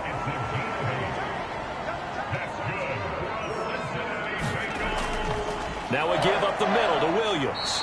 And he's going to take this ahead for right around 3 yards, but no more than that. 2nd down. They'll look to throw here. And he can't get rid of it. He's taken down. Randy Gregory coming in from that outside linebacker spot. He gets him down. It's a loss of 5. I think a lot of time when we see a sack, you say, well, you blame it on the offensive line, the quarterback, but here, maybe you just tip your hat to the defender. What a play. Yeah, and I think sometimes they just get a sense of the play before the ball's even snapped. Kind of like a sprinter anticipating the gun in a race. They're off, and guess what? The quarterback's down. A nickel set defensively for the Broncos here on 3rd down. They'll set up to throw. That is caught. And they've got it well across midfield down to the 40 before it's all said and done. They call his number again. It's his 6th catch and a 1st down. You think about the great receivers in the game. What do they have in common? The ability to create separation in their routes. Whether it's a head fake, a sharp cut, selling a different route, the subtle bump. It's a tough skill to teach, and this is well done here to get open and pick up the 1st down. From their own 40 to the other 40. The gain of 20 leads to 1st and 10. He'll look to throw. And he can't find anywhere to go with it, and he goes down. Quinnen Williams picks up his 2nd sack of the afternoon. Well, you don't usually get a sack from a nose tackle spot, but we got one there. No, we don't, and a lot of the times in passing situations, they end up off the field anyway. So how happy was he to work his way back to the quarterback and put him on the ground? He's going to end up with a nickname after something like that, some Big Jelly or something like that.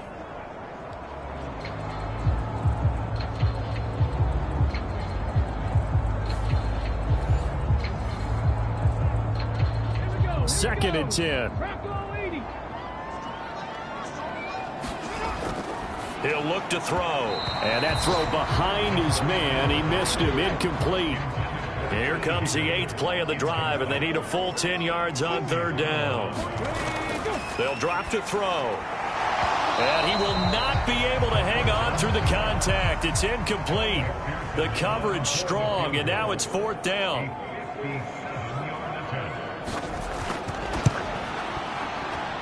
And this is good from 57 yards out. That was bombs away right there. And with it, they have taken the lead.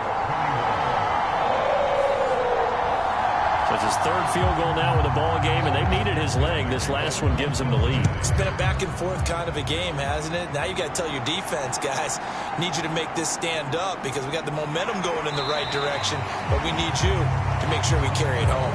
And he'll be tackled just shy of the 25. And coming out now, the Broncos. Over on the sideline, hoping to hit that reset button between possessions. Last time out, they had to punt it away. This time hoping to finish this thing off in the end zone. Throwing now, Wilson on first down. He'll get this one to Patrick. And he's going to be dropped following a pickup of 7 past the 30 to the 32. They'll operate from the 32-yard line here, 2nd and 3. Here is Eckler. And he'll push forward for a couple to the 34. Defensively, we always know that he is tough in run support, and I think the way that he gets there is he understands what an offense is going to do before the ball's even snapped. A great job of scouting prior to the game, then reading, reacting, and taking the right path to the ball carrier. And he's going to have a Broncos first down as he's able to get this up past the 40. I think I saw a lot of shoulders just drop there. And what I mean by that is they finally were able to relax a little bit because that was an important play call. They needed to pick up that first down at this stage of the game. Yeah, couldn't afford another quick drive and out.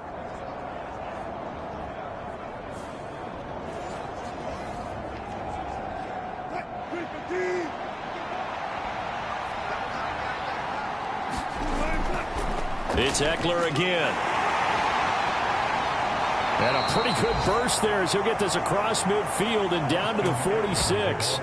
72 yards for him on the ground now as he has been terrific here this afternoon.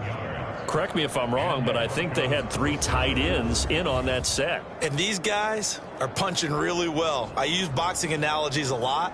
A lot of coaches have told me that when you line up to run the football, it's 10 fistfights along the line of scrimmage, right? You've got to win your share.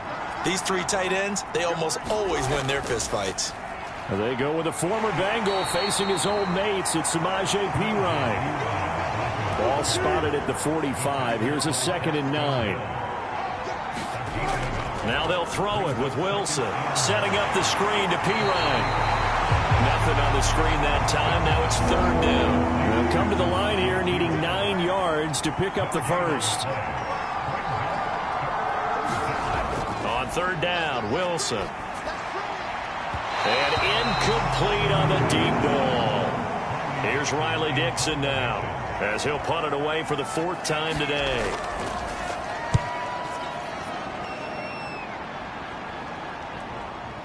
And that is very well done there as this will be marked out of bounds at the 5-yard line. Let's go old school there. That's absolutely a great coffin corner punt. Someone's put some time in working on that, hasn't it? Seems like every year these guys get better and better. It's amazing how they can command that football through the air. Yeah, they used to actually practice with hula hoops where they place them and try and put them there. Now a lot of guys use barrels on the sidelines to try and put the football in one. From deep in their own territory, they look to throw. A quick throw there going to be batted away and incomplete. A 3rd quarter now, and a 1-point game as they line up 2nd and 10. And that is incomplete. They'd like to avoid punting from their own end zone so they could use something here on 3rd down. They'll look to throw. And he's brought down, but not before they get it across the 20-yard line. Able to make something out of nothing there. 17 yards and a first down.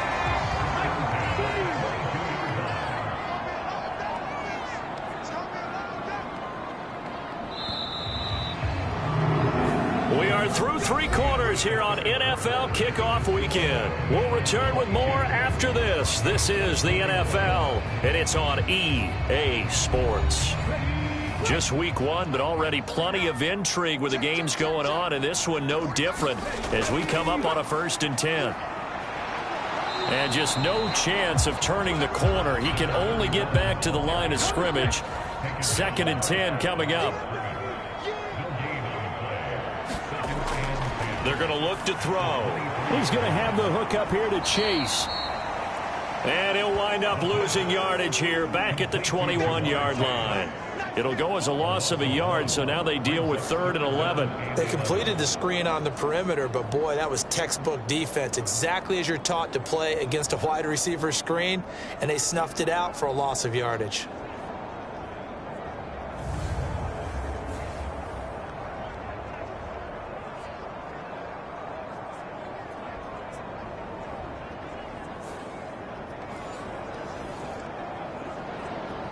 The offense on 3rd down, they've had good success, 5 for 8 to this point. This is 3rd and 11. Back to throw. He's got his target. That's complete. And he is going to have a Bengals first down as they're able to get the 3rd down conversion. And that certainly appears to be a critical conversion right there, because not only do they keep the drive going, they take valuable time off the clock as well. They have to feel really good about that last completion.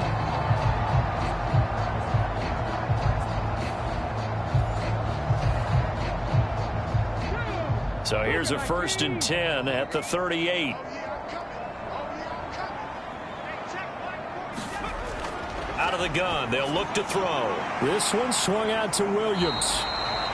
No gain on the play, and it's 2nd down. Well, that was a simple throw and catch, but even with that completion, 0 yards gained, so they're behind schedule on down and distance. I think they were hoping to get it to him. He could make a man or two miss, but that window closed quickly. If nothing else, they've already taken a couple minutes off the clock here already as they come up 2nd down. Back to throw again. Going underneath, he's got Hawkinson. And he'll be out of bounds after getting this one across the 40. He'll get only 3 there, so it leaves him with a 3rd and 7 ahead. And there's a completion to the tight end. And look at the size of these players nowadays. At that spot, 6'4", 6'5", and up. A lot of guys used to be basketball players, somehow came back to football. And that's really good for the game of football. You get better athleticism, great hand-eye coordination, guys who know how to control their bodies when they run their routes. And he's going to have a Bengals first down as they're able to get the 3rd down conversion. He's been the go-to guy. They needed a big play there on 3rd down. Went his way. It worked out. Doesn't matter whether they've scouted it or that they think he's going to get the ball. He has a knack for finding his way open and completing the connection.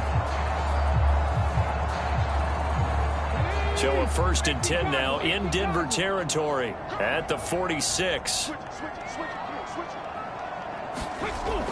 Now a 10th carry. Here's Williams. And not a whole lot of room to operate there on the first down run. He gets maybe 3. From the 42-yard line, here's a 2nd and 7. Looking to throw. Over the middle, he finds Higgins. And this is going to be another first down as they'll make the tackle at the Broncos' 31-yard line.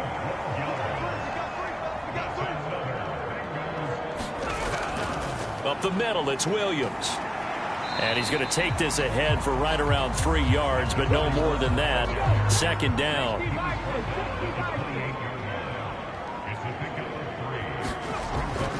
Now back to throw. The slant connects with Devontae Adams. And this is going to be another first down as they'll make the tackle at the Broncos' 15-yard line. From the red zone now, they'll look to throw. Open man, he's got him, the tight end, Hawkinson. After the broken tackle, couldn't get free for much space, taken down right at the 10. 4 yards remain on 2nd down, ball on the 10.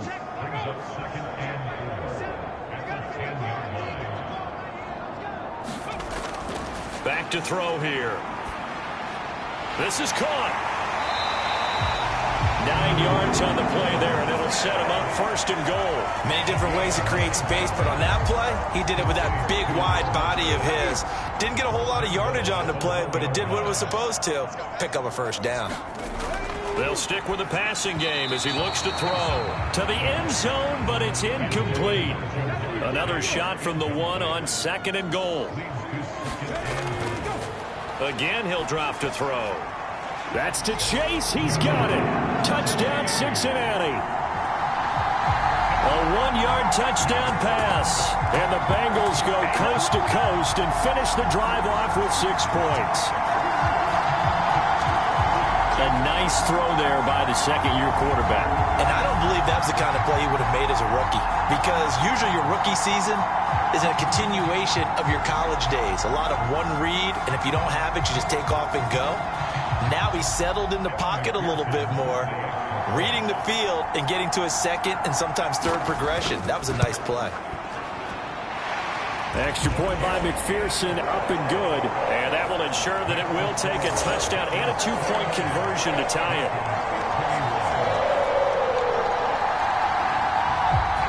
After the touchdown, McPherson on to kick this one away.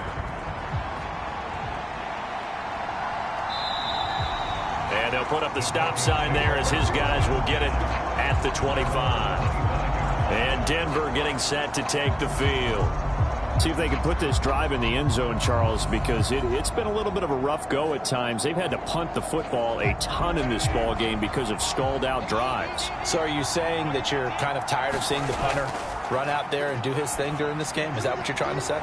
Well, I mean, I'm okay with it. I have a feeling that this offense, they don't want to see the punter again. And frankly, the punter doesn't want to run out there anymore himself. He would love to see his offense put together a drive and give his leg a rest. And this defense able to plug him up there as he'll get a yard to the 35. Here comes a big one as this crowd gets up making some noise. It's 3rd and short. To throw is Wilson. They're looking for Judy, but it's intercepted. And they will finally get it, but not until he's all the way down inside the 15-yard line.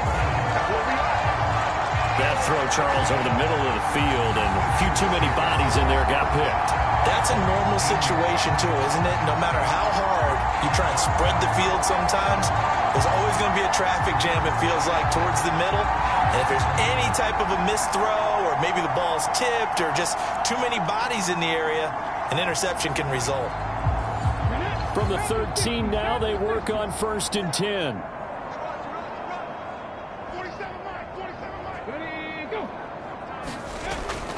A little jet sweep to start the drive.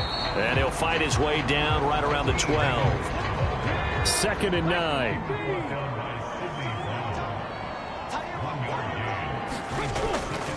From the gun, it's a run for Williams. And he's going to work this one down to about the 5. 2 yards still to go. 3rd down now. They'll set up a throw. That's to Chase. He's got it. Touchdown, Cincinnati.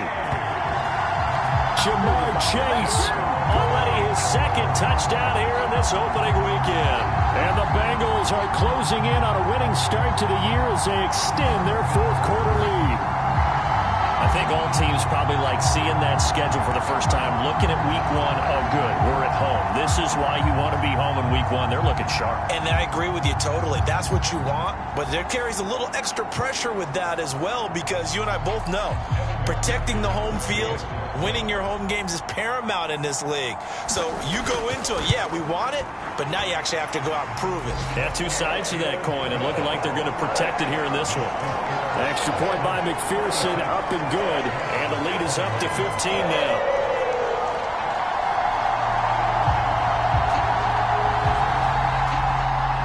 After the touchdown, McPherson on to kick this one away. This taken in at the goal line.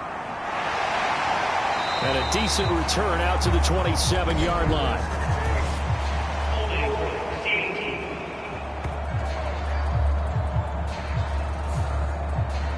Wilson and the Broncos now with a 1st and 10 at their own 13. He'll hand off here to Eckler. And he'll get this one up to about his 14. They work now on 2nd and 9. Now it's Wilson. On the slant, completes to Sutton. And they'll be stopped at the 28. On a play that started at the 14, they pick up 14. And for as poorly as this offense has looked at times, it's the 4th quarter and they're still in this game. That's a good, confident throw right there. And now, who knows? If you can put a drive together here, you can make something of this game after all. Wilson able to complete it there to Dulcich. 2 minutes left to play in this football game here on EA Sports. So it's Bronco football as we get you reset here. And let's see what they've come up with offensively after having time to talk it over. Now Wilson on second down. And he'll be taken down by the Bengal pressure. This crowd turning up the decibel level. It's 3rd and long. And that's going to be incomplete. The coverage too good there. The contact popped the ball free, and it's 4th down. That means it's just one last chance left, and this has to be a first down or a touchdown, or this game's over.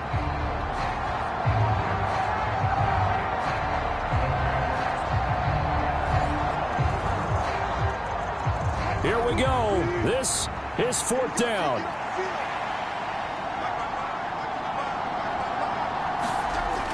Here we go. It's Wilson on 4th down. And this is intercepted, and that should do it. And he'll bring this one back to the 29. Well, it wasn't always pretty, but the interception there, that means that they should get out of here with a victory. Yeah, this is not a game that they're going to preserve for posterity on defense, but they did finish it off, didn't they? They did make the winning play to close things out. They'll take that one and head to the locker room. Cincinnati now ready to take the field. And a few kneel downs should just about do it. Now, defensively, they do have all 3 timeouts, but very little reason to use them at this point. They've got to have 2 hands on the football here as they run on 1st down. Down to about the 22 here. Now the Broncos are going to call the first of their timeouts as they'll talk things over prior to this upcoming 2nd down play. He's going to get it again. Just looking to get forward and protect the ball. And a nice job to break free of 1 tackle, but it slowed his momentum somewhat, and he's taken down right after.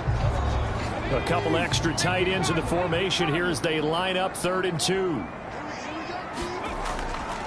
They run it again with Williams.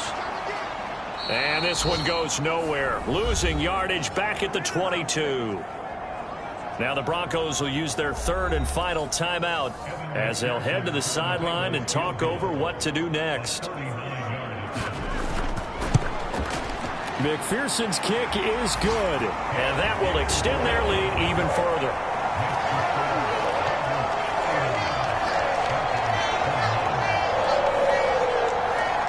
So with that, you figure this game's pretty much out of reach at this point. Yeah, it's going to take a heck of a comeback to come from 3 scores down, but don't change that channel.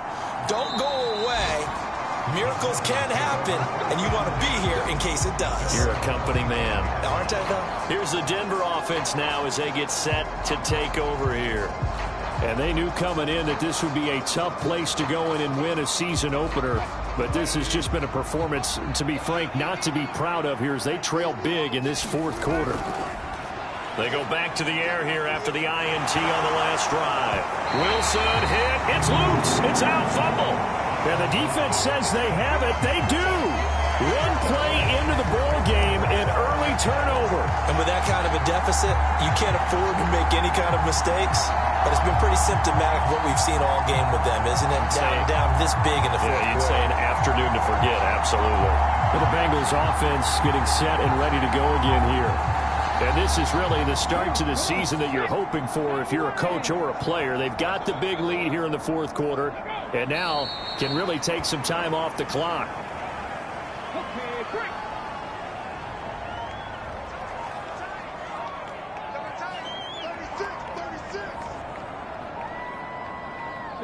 They go down to a knee, and the new campaign off to a good start. It's a win here in Week 1.